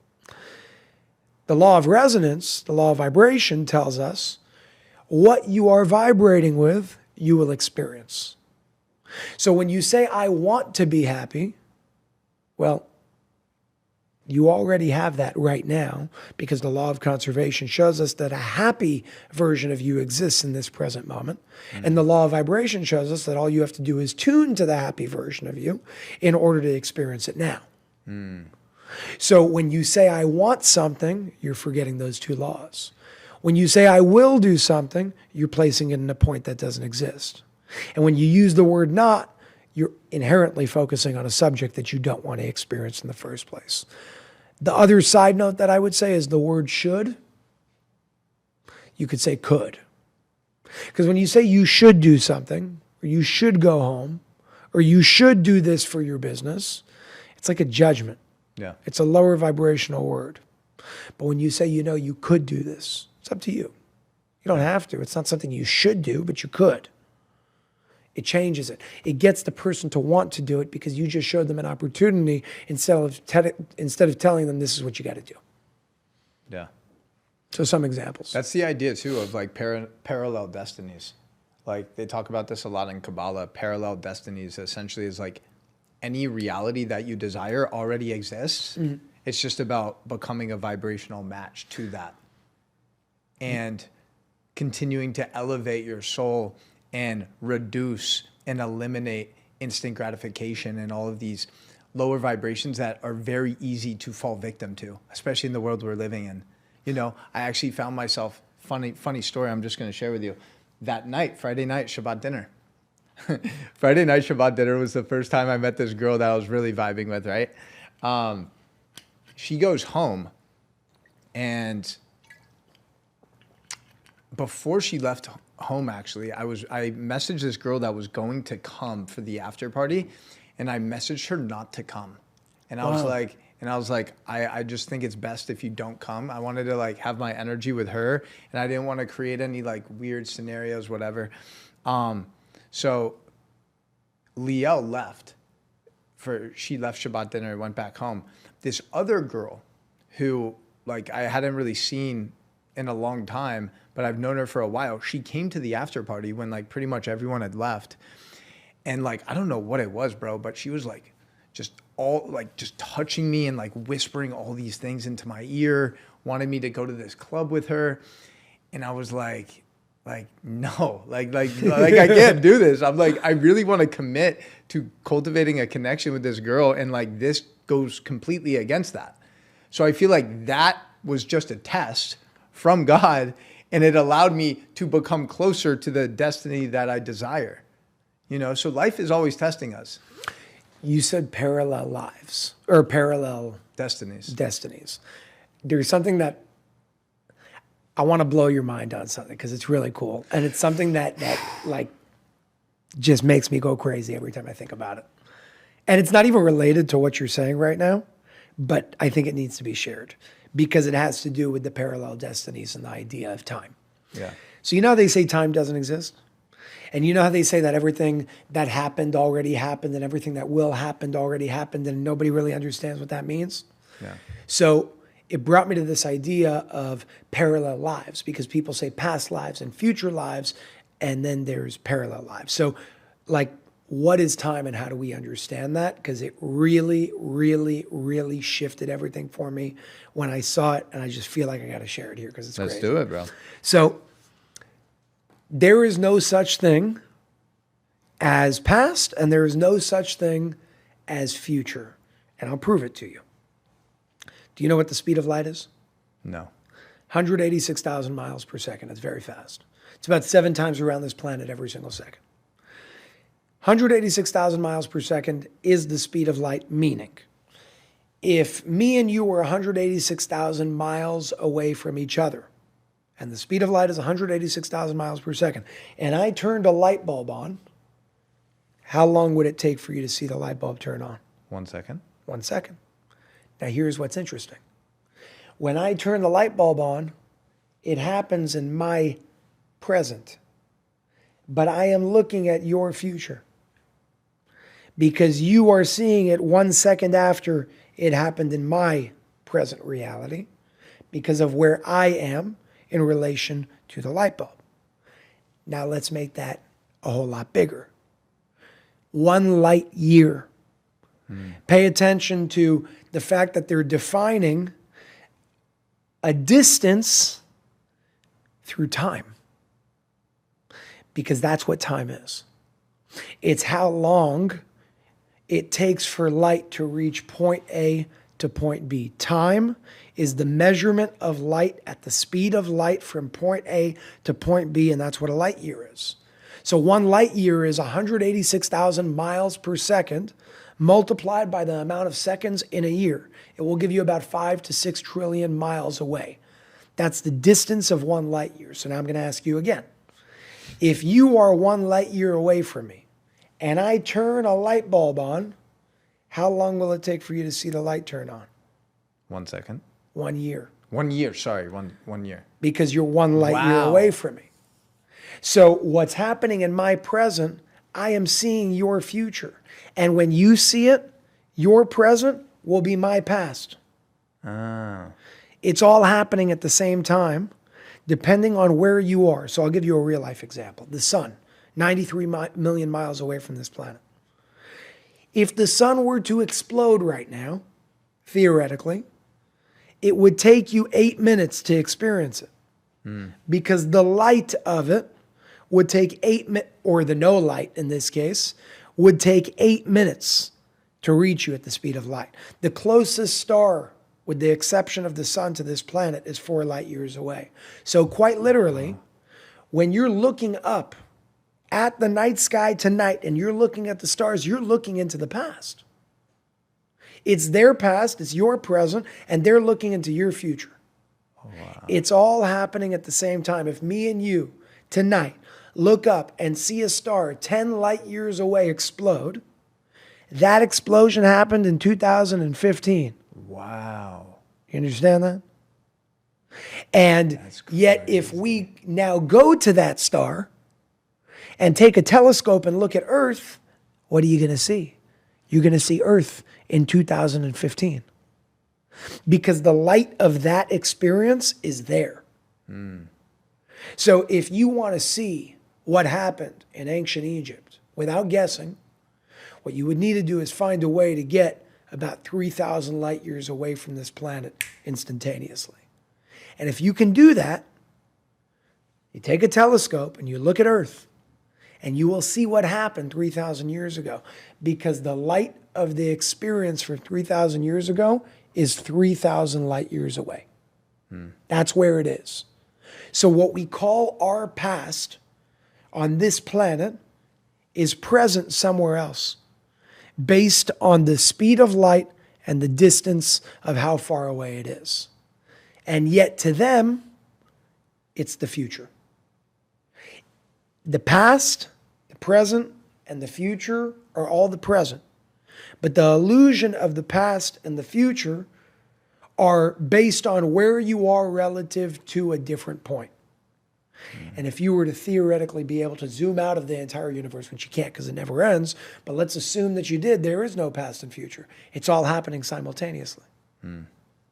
Past and future only exists when you have point A and point B to be relative to one another.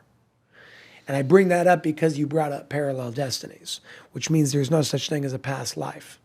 So you don't believe in past life, like regressions and stuff? No, I do. I just call them parallel lives. Got it. It's a past to me and you, Yeah. but it's happening somewhere right now, depending on how long ago it happened and how far it is from the destination physically that it happened in. The only difference here is while you will see the light of the experience, you will not be able to hear it. And you won't be able to hear it because the speed of light is different than the speed of sound. The speed of light is 186,000 miles per second. The speed of sound is about 767 miles per hour. It's much slower. So the light will be in a different point than the sound. And when it comes to this idea of time travel, they have something called the grandfather paradox, which says, what happens if I travel back in time and kill my old grandfather? Do I cease to exist? And the answer is, you can't kill him. You can only observe the past experience from a different perspective. But you can't change it. You can't impact it because you're only looking at the light of the experience itself. So I think this is somewhere we're going to end up getting to, which will completely change science because it shows us that everything is happening simultaneously. The past is an illusion, the future is an illusion, and everything already happened. The question is, what part of the process are you in to experience it? It's crazy. Did you guys get all that? Yeah. You're going to have to watch that like 5 times to understand what I just said, by the way. Wow. Yeah, so I guess that's also, I feel like, somewhat related to astrology, right? How do you feel about the idea that like our souls chose our parents? Do you agree with that statement? I do, but I'd like to find a way to prove it. I do. Yeah. I do. I think the way that I see it is everything is happening for ascension and evolution. And we are choosing not just our parents, but our life experiences to an extent to be able to rebalance certain things karmically. Yeah. So like if you were a pedophile in your past life, you may choose to come back into this life having a father that's going to abuse you sexually. Not to punish you. Forget about that word. To rebalance an experience. If you were a really, really rich man in your past life that never helped people, you may come back as the person that was never helped. In Hebrew, we call it a tikkun. It's a rectification. Yeah. It's not a punishment. It's just rebalancing energies. We actually never talked about something that we mentioned we were definitely going to talk about, which is this whole idea that we're living in a simulation. I think we should close on this one because it's a big deal. It's a big one, but I'll try to make it as concise as I can. We kind of spoke about it in a way, so I'll Your challenge is going to be to talk about this idea of the simulation theory that we're living in a simulation in 90 seconds or less. No problem. We can fit it in an Instagram reel. No problem. Yeah, like because people hear this term all the time, like simulation theory. Are we living in a simulation? What does it even mean? We are living in a simulation, and I'll prove it to you. Look at a computer. A computer is surfing the internet. YouTube.com is not YouTube.com with videos. It's made of something called a source code. It's written in a specific language. The job of the computer is to take the source code, to decode the source code through its CPU and its RAM and its whatever components and its microchips and whatnot, to be able to take that, decode it, and show you youtube.com on the screen. That means youtube.com is not a website with videos on it and comments and likes. It's a website that is a source code that the computer decodes into a coherent experience. And that's exactly what you're doing as a human being. There's a source code. We call it light. And you take that light and you have components. You have your brain, you have your eyes, you have your ears, you have your mouth, you have your nose, you have your senses to be able to decode wavelengths, frequencies, and energies into reality. So your eyes take energy and decode it into something you can see, and your ears take energy and decode it into something you can hear. And the quality of your instruments dictates what you'll be able to see. Because there are some people, I have eyes and you have eyes, but you may be able to see somebody's aura and I can't. It's because your quality of your instruments are a little bit better than mine. Just like I can have a computer that's a little bit faster than another one. It's about the quality of your computer, the quality of your components in your body that we call your instruments, your eyes, your ears, your brain, your nose, your mouth, and so on and so forth. The job of those components is to take source code, which is not color and it's not sound, it's just energy, and to take it and convert it into what we call color, sound, light, and so on and so forth. In that way, nothing exists outside of you. Everything exists because of you. That was fucking very well said. I think that was 90 seconds or less too. I hope so. That's your simulation. When you get into these flow states, when you're speaking about things, I think this is the highest level of consciousness we can operate from, is when we're literally just a channel. We're just a vessel, and there's no thought into the words that you're saying. You can see it and experience it, where it's just a transmission straight through your soul, like connected to the creator, and you're just a vessel to deliver the message. You know, it's really special. A lot of the time when I speak, I don't remember what I say, and I don't remember what I say because of that, where you got to trust it.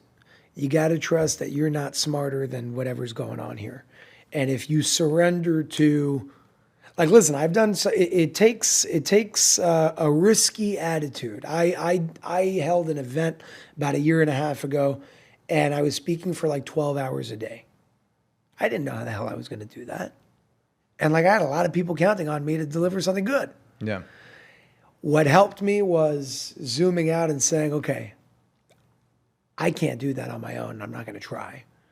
So I'm just going to surrender and trust that something great is going to happen. It was the greatest event I've ever put together. Yeah. It's 3 awesome. days, many, many, many endless hours a day. And it never ran out, because when you're not taking it from you and you're allowing it to flow through you, it's endless. It's endless. And the perfect things come.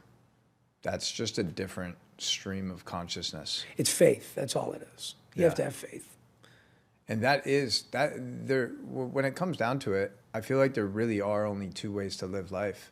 And it's either operating from a space of fear or operating from a space of love, faith and trust. Yeah. Like really fully trusting that everything is happening for you in a very specific way, right? Like you're being uniquely, divinely guided on this path. And when you're living from that space, bro, it's very, very special, because you know that everything that is happening, good or bad, all of the obstacles, all of the challenges are happening for you, and they're happening in a very unique way where later on you'll be able to connect the dots and be like, ooh, Yeah. I see why that person was in my life for that period of time. Oh, I see why I got fired from that job. Oh, I see why I moved to this city at this moment. And that's a beautiful space to operate from. Like, are there any things that help you? You know, you're a busy guy. You have a lot of shit going on, you know, and I'm sure there's moments potentially where fear comes up, but it seems like you've done a great job at dimming that aspect of life. Yeah, but it happens, man. I mean, like, the past year has been insane in my life, you know, and I had every reason to fear every step that I took. And don't get me wrong, I have fear. I just don't let the fear stop me. Yeah. There's a very big difference. I like, if I told you I'm sitting here and I'm not afraid of certain things, I'm lying to you. I do have fear because I'm a human being. But if you what's important is you can't let the fear actually stop you. Do it and do it scared, but do it. That's courage. Yeah. That's bravery. You could still have fear, right? If you're going to war and you have a risk of dying, you're scared. Go and do what you got to do. Yeah. So same idea. I don't think it's about dissolving fear. I think it's about not letting it stop you. What are some of the practices that you have to cultivate more trust in your day-to-day life? Whether it's prayer, whether it's certain rituals that help you feel more connected? I'll tell you the truth. I don't know. I think I'm just a very ballsy individual. That's the truth. I take a lot of big risks.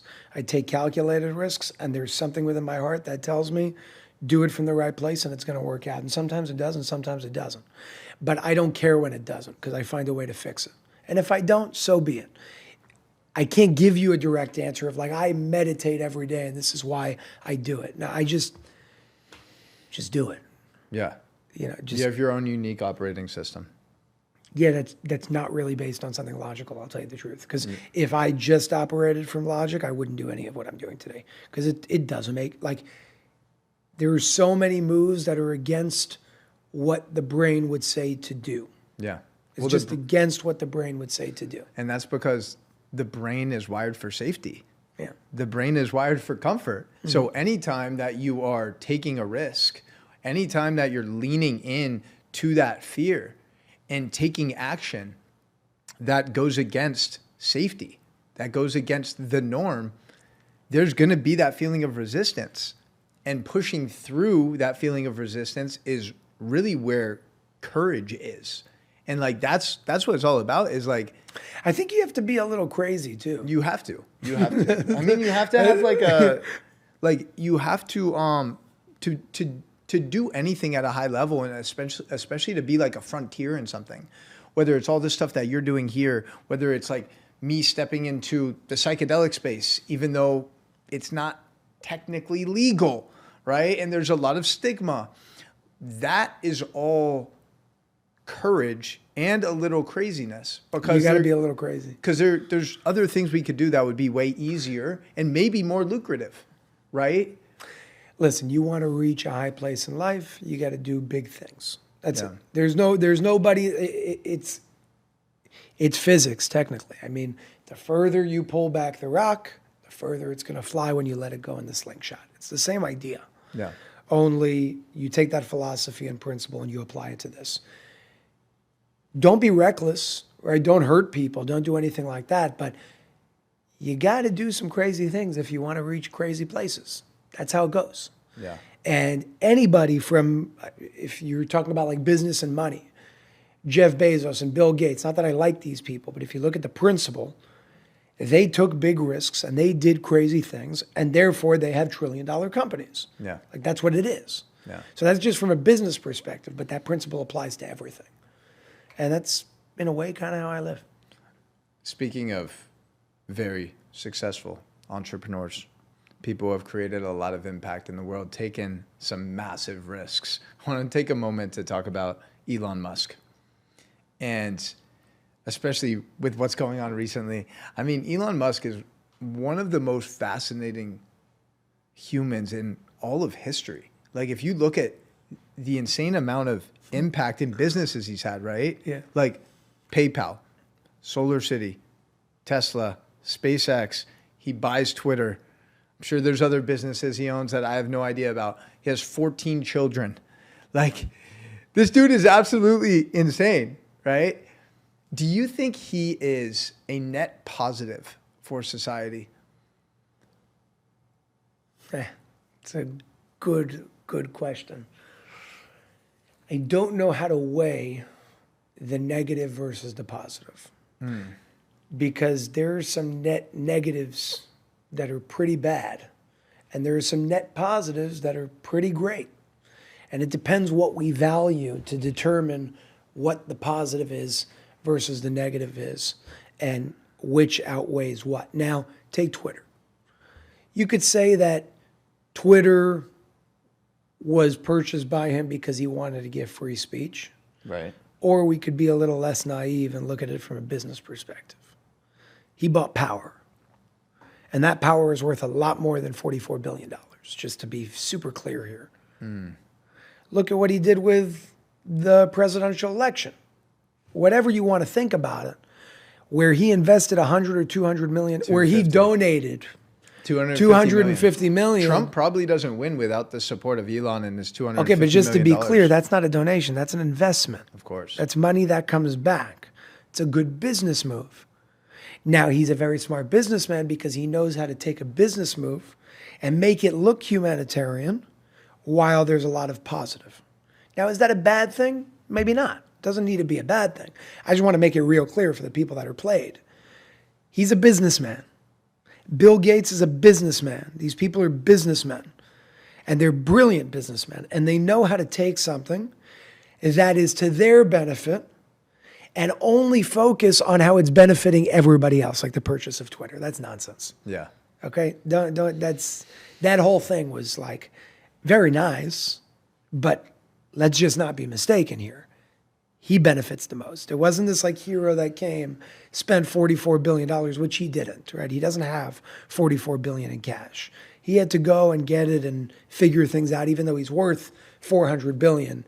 Those people don't have billions of dollars in cash. It's what they're worth in stocks and so on and so forth. So I think overall, he's weird. I think he has a lot of, while he may have very good intentions, we can't forget that he is a very big businessman. Yeah. That also has selfish intentions, like every other businessman that's that big out there in the world. That whole Twitter stuff was crazy with the Epstein files and Trump. Yeah, of what he was releasing, and now he's apologizing and all that. Listen, I think it makes it even more confusing because he has Asperger's. So now you're taking somebody that's like autistic, but a genius that has or is worth $400 billion and has one of the biggest social media platforms in the world. I don't really know how to digest that and how to take the guy, but without knowing him personally, I think he has a combination of both good and selfish behaviors to him. To say it's a net positive or negative, I don't know. But I think that his Neuralink is very dangerous. And while it's right now focused on helping paraplegics and people like that, I mean, at some point, people are just going to have brain chips. And it doesn't matter if you're sick or not, they're going to use it for a lot of things. And while that starts as a net positive, I can almost guarantee you that's going to end in a net negative. And it may not be his fault. It may be because people are stupid. And people don't understand the impact of something like that when we use it for reasons that it's not meant to be used for. So even if he is net positive, I think long term, his inventions will be used for net negative, almost like the creation of that atomic bomb. You could say Einstein and Oppenheimer were net positives, but it kind of ended in net negative because now everybody has nuclear bombs. And then Hiroshima and Nagasaki happened. And now Israel is going to bomb Iran because they're about to have a nuke. Yeah. So It's kind of like it really comes down to the intentions too. yeah, which means it's not always based on his intentions. He could have the best intentions and create something great. Yeah. And then a bunch of morons can come and take it over and kill everyone. Yeah. I think about even something like the vape. Yeah. Right? You see, seems like, I mean, even in high schools, like 60, 70% of kids are ripping the vape. They're attached to this adult pacifier. You see so many adults who are constantly just hitting it, right? And the vape originally was introduced to help people get off of cigarettes, right? This Net was positive. This was the whole intention. Yeah. And in that process, you have hundreds of millions of people who never touched a cigarette, who started vaping, became addicted to vaping. Now they have popcorn lung. Now they're just addicted to these quick hits of dopamine, right? So it's like maybe the intention of creating these vapes was positive initially, but as most things go, when there's money involved and there's business involved, it's like we're going to do anything to market this to as many people as possible and just maximize profit. Yes. And that's exactly what the healthcare industry in America does too. I mean, I believe Last year, the US spent $4.5 trillion on healthcare, and 70% of that money was going towards treating chronic diseases, which are actually 100% curable if we actually focused on the root cause, if we actually educated people on how to properly. If you focus on the root cause, there would be no business. Exactly. And then it kind of destroys their business. Right. So like, it's very convenient for them that the average American is on 6 pharmaceutical drugs every single day. It's convenient for them that heart disease is the leading cause of death in America. It's convenient for them that the second leading cause of death in America is cancer. It's convenient for them that 1 in 32 kids are autistic, and that number is going to be 1 in 4 in the next 25 years. Wow. These things are convenient for them. But just think about it logically, and you know this better than anybody. If we are so medically advanced, why are there more diseases developing every single year? Why are the rates of cancer increasing?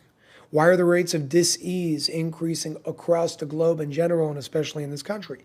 There's something called the PDR, the Physician's Desk Reference. Every single year, a new one comes out. The Physician's Desk Reference is a book of legal drug dealing. You open the book as a doctor, you see the diagnosis that your patient has, and it gives you exactly what drugs that you got to give them. That's called legal drug dealing. That took a doctor that's supposed to be an educator, because that's what a doctor is supposed to be, a teacher, and turned them into legal drug dealers. Now, here's the interesting thing with the Physician's Desk Reference book. Every year it comes out with a new copy that gets thicker and thicker and thicker. So how is it that we're having more diseases by the thousands every single year that we've never heard of the year before, and yet we call ourselves the most medically advanced we've ever been? That in and of itself is primitive. That's crazy. And people will refute that, and they'll say, well, if the healthcare system is so broken, then how come people are living longer now? They're not. That's a scam. Well, and it's a scam. And the biggest scam about it is, like, we shouldn't be necessarily measuring lifespan. We should be measuring health span. What is the quality of your life while you're actually still living? Because our healthcare system is really designed to just keep you alive and keep you sick, like a very low, mediocre quality of life.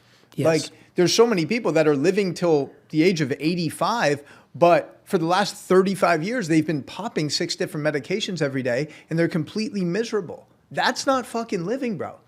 I want to make something clear in terms of why I'm saying that thing is a scam. Because there's something called lifespan, and there's something called life expectancy. Lifespan didn't change. Life expectancy changed. Because 100 years ago, before there was antibiotics and you got bit by something, you got an infection, you die. Right. Or an animal comes and eats you, or you're living in a hut somewhere and there's, a hurricane or a tornado and you die. A lot of these things happened back then. The world changed today. So more people died when they were 30 back then, but not from cancer. They died from like bacterial infections because they got bit by something. Yeah. Or they didn't have the proper sanitation in their home and things like that. Lifespan, there were actually a lot of people 100 years ago, 200 years ago living over the age of 100. There are more that live till over the age of 100 now because life expectancy is now increasing. The average life expectancy is changing. The lifespan didn't change. There were people that lived that long a long time ago as well, but more died at a younger age. So that's why I'm saying it's a scam, because people don't understand the difference between lifespan and life expectancy. More people are living longer, but like you said, they're living longer and they're being milked like cows because they're sick and they have to pay for all these drugs all the time just to stay alive. Yeah, it's very well said. And it's also talking about scams. I wrote down here that 45% of FDA funding comes from the pharmaceutical companies that the FDA is supposed to regulate. Which is insane. Like, the absolute hypocrisy in that. How are you supposed to be objective? I mean, if you want to take it a step further than that, remember we said that you cannot patent something that occurs naturally in nature. If you can't patent something that occurs naturally in nature, so again, you have to take something natural, like the willow bark tree. You have to create a synthetic version. They call that Advil and aspirin. It comes from the willow bark tree. And before it became a generic pill, they had an exclusive on the patent that they sold and made billions and billions and billions, if not trillions of dollars. Now, here's what most people don't know. The people in the FDA that approve certain things always end up, after they retire from the FDA, on the board of directors of the companies that they approve things for. That's called bribing. It means, hey, do what you got to do now. I can't legally give you $5 million. But don't worry, we'll make a deal where after you're done with this whole thing, you're going to come here. We'll give you a salary of $2 million a year for 3 years. Yeah, like Pfizer, Johnson & Johnson. That's called a legal bribe. All of these guys from the FDA are then going to these big pharma companies and like having executive roles there. They're not doing anything. They're just getting paid for something they did in the past. It's crazy that these companies still aren't really being held accountable, by the way. You know, it's like, I saw an Instagram ad for Monsanto, for Roundup, literally promoting glyphosate.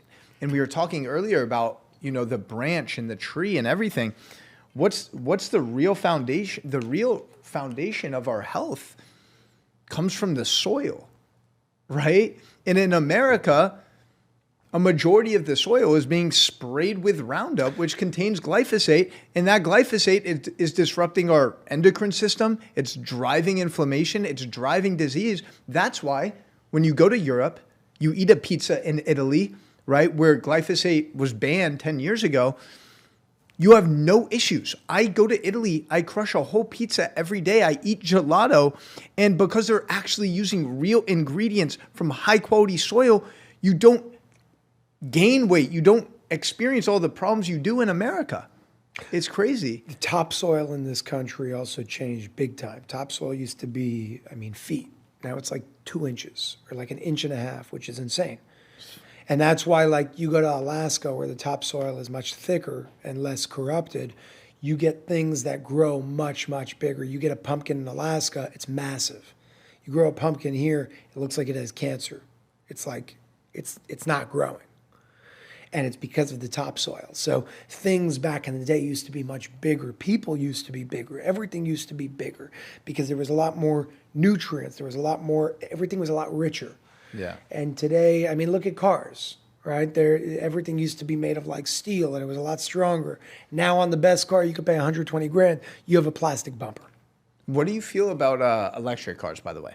By the way, cancer. When you pulled up in that fucking Escalade, dude, I was so happy. I was like, yes. No electric cars for me. Bro, the Escalade's such a classic, though. I remember, yes. So, yeah, I talked about this with Billy Carson a little bit.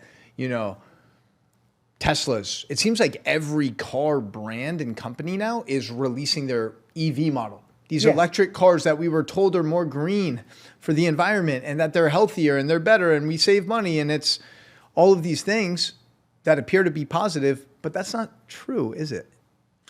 Number one, you need gas to power the electrical plant that gives you the electricity. That's the first thing. So it's actually running on gas. You're just converting the gas into electricity and then calling it an electric car. It's one thing if you told me there's solar panels and you're converting sunlight into energy, it's a different story. Yeah. That's not what's going on here. You are using gas to pay that generates the electricity in your home, which you pay for. That charges your Tesla. Beyond that, you're sitting on a battery that kills you. Like I had a Garmin watch that I was wearing. I wore it for like 2 days, and I don't know if this is the reason why I got sick, but I got sick. And my hand was hurting yesterday, I realized. And that's just from a little stupid watch.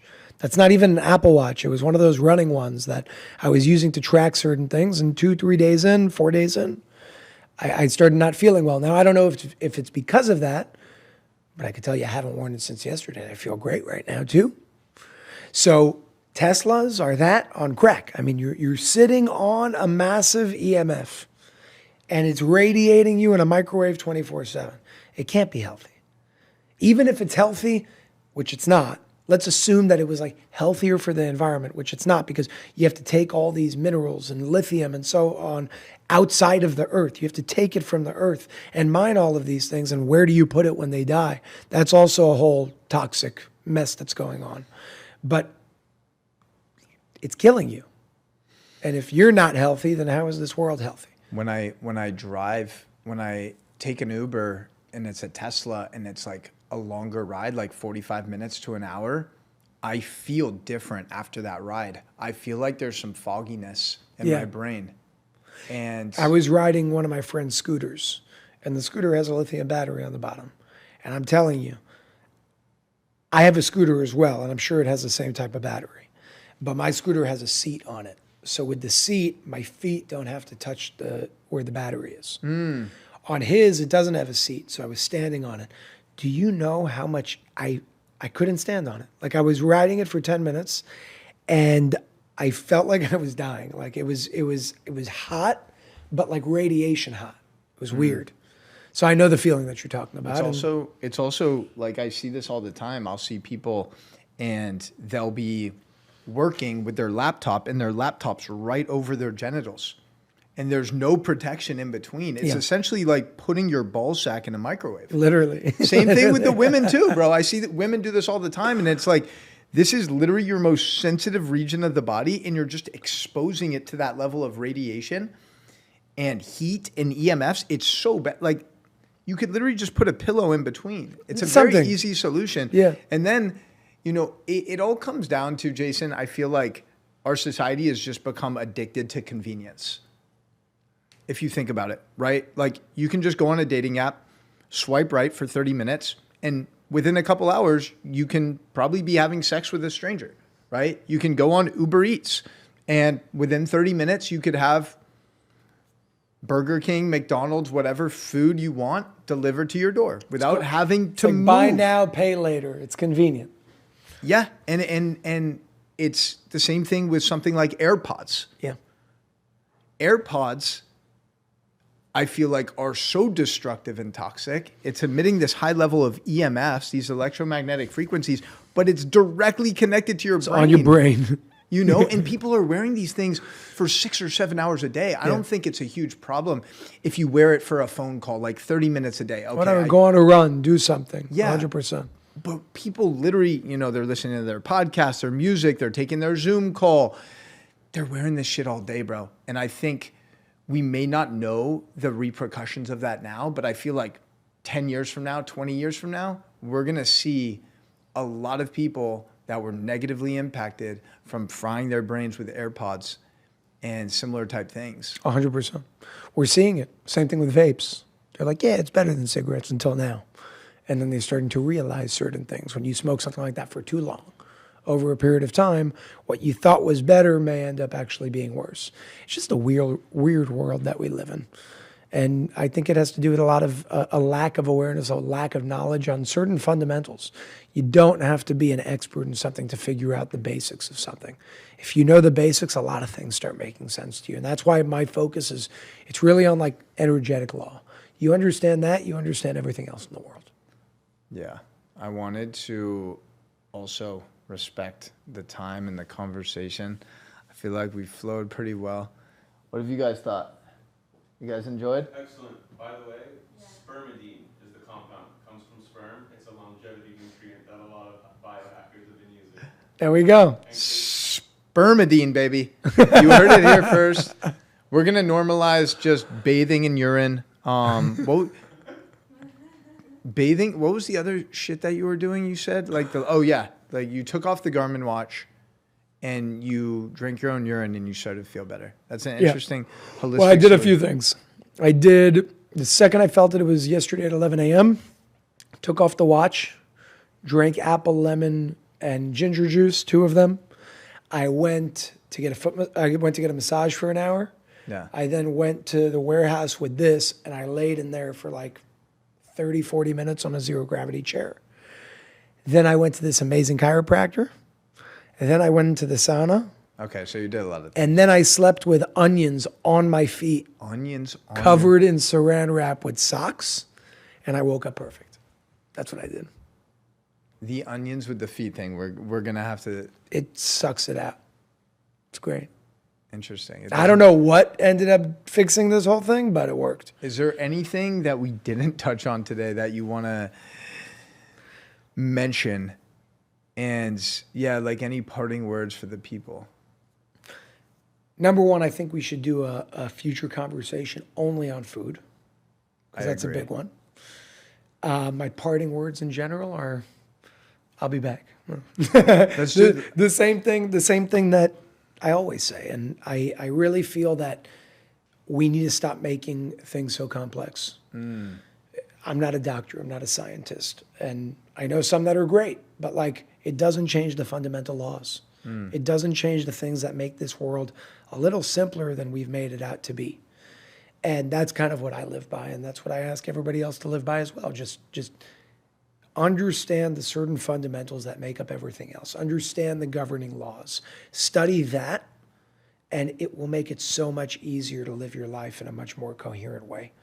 So my message is always just remember who you are, remember how powerful you are, remember that you have 3 trillion volts of electricity running through your body, by the way, which is an insane number. And remember that nothing can really stop you if you understand who you are and you tap into that power. You have to do that only through knowledge and awareness. And that's really where my jab starts and ends. So that's what I hope people take away from it. We'll talk more about this Sounds good. next time. We'll film some content for this. And yeah, bro, I just want to acknowledge you, man. It's been amazing just getting to know you over the last few months and building a friendship. I'm really excited to spend some time together this summer in Israel. Yes. And I'm just inspired by everything that you're doing, bro. The amount of wisdom and knowledge you have and the way that you're able to communicate it in a way that can actually reach the masses is truly a gift. Because there's so many smart people out there, but they don't know how to articulate things in a more digestible way. 100%. And ultimately, that is kind of worthless. Yeah. Because if you can't use your knowledge to positively impact people, then what are you doing? So I want to acknowledge you, bro, for just being able to communicate and share these things in a way that no one else can. Like, you are fully embodying your purpose. I'm so excited to just witness your path, your future. It's super bright. And yeah, everybody, make sure to follow Jason. Check out the light system. We'll link to all of this stuff in the show notes. And round 3 will be a deep dive on nutrition. I love that. Make sure to thumbs up, subscribe, like that shit, share it with a friend. Much love, everybody. Peace. You did it. You made it to the end of the show. Thank you so much for your time, your energy, your support in listening to this podcast. And really, my mission here is to deliver the best conversations, the best people, so you can continue elevating and becoming the best version of yourself. And all that I ask in return is that you actually take action on the things that we talk about in these conversations, whether it's certain habits to implement or certain thought patterns or belief systems that you want to reprogram and remove from your life. I just want to remind you that your life is your gift. And you are the creator. You are the main character of your movie. So please, please take action on these things we discuss. And tag me on social media. Tag me on Instagram in your stories at Jeremy Awakens. Let me know what stood out the most to you. Let me know what were some powerful moments for you from this conversation. And finally, if you haven't already done so, it would mean the world if you left a review for the podcast. Word of mouth is our oxygen. This is what allows us to reach more people and impact more lives. Thank you so much, and I can't wait to see you next time.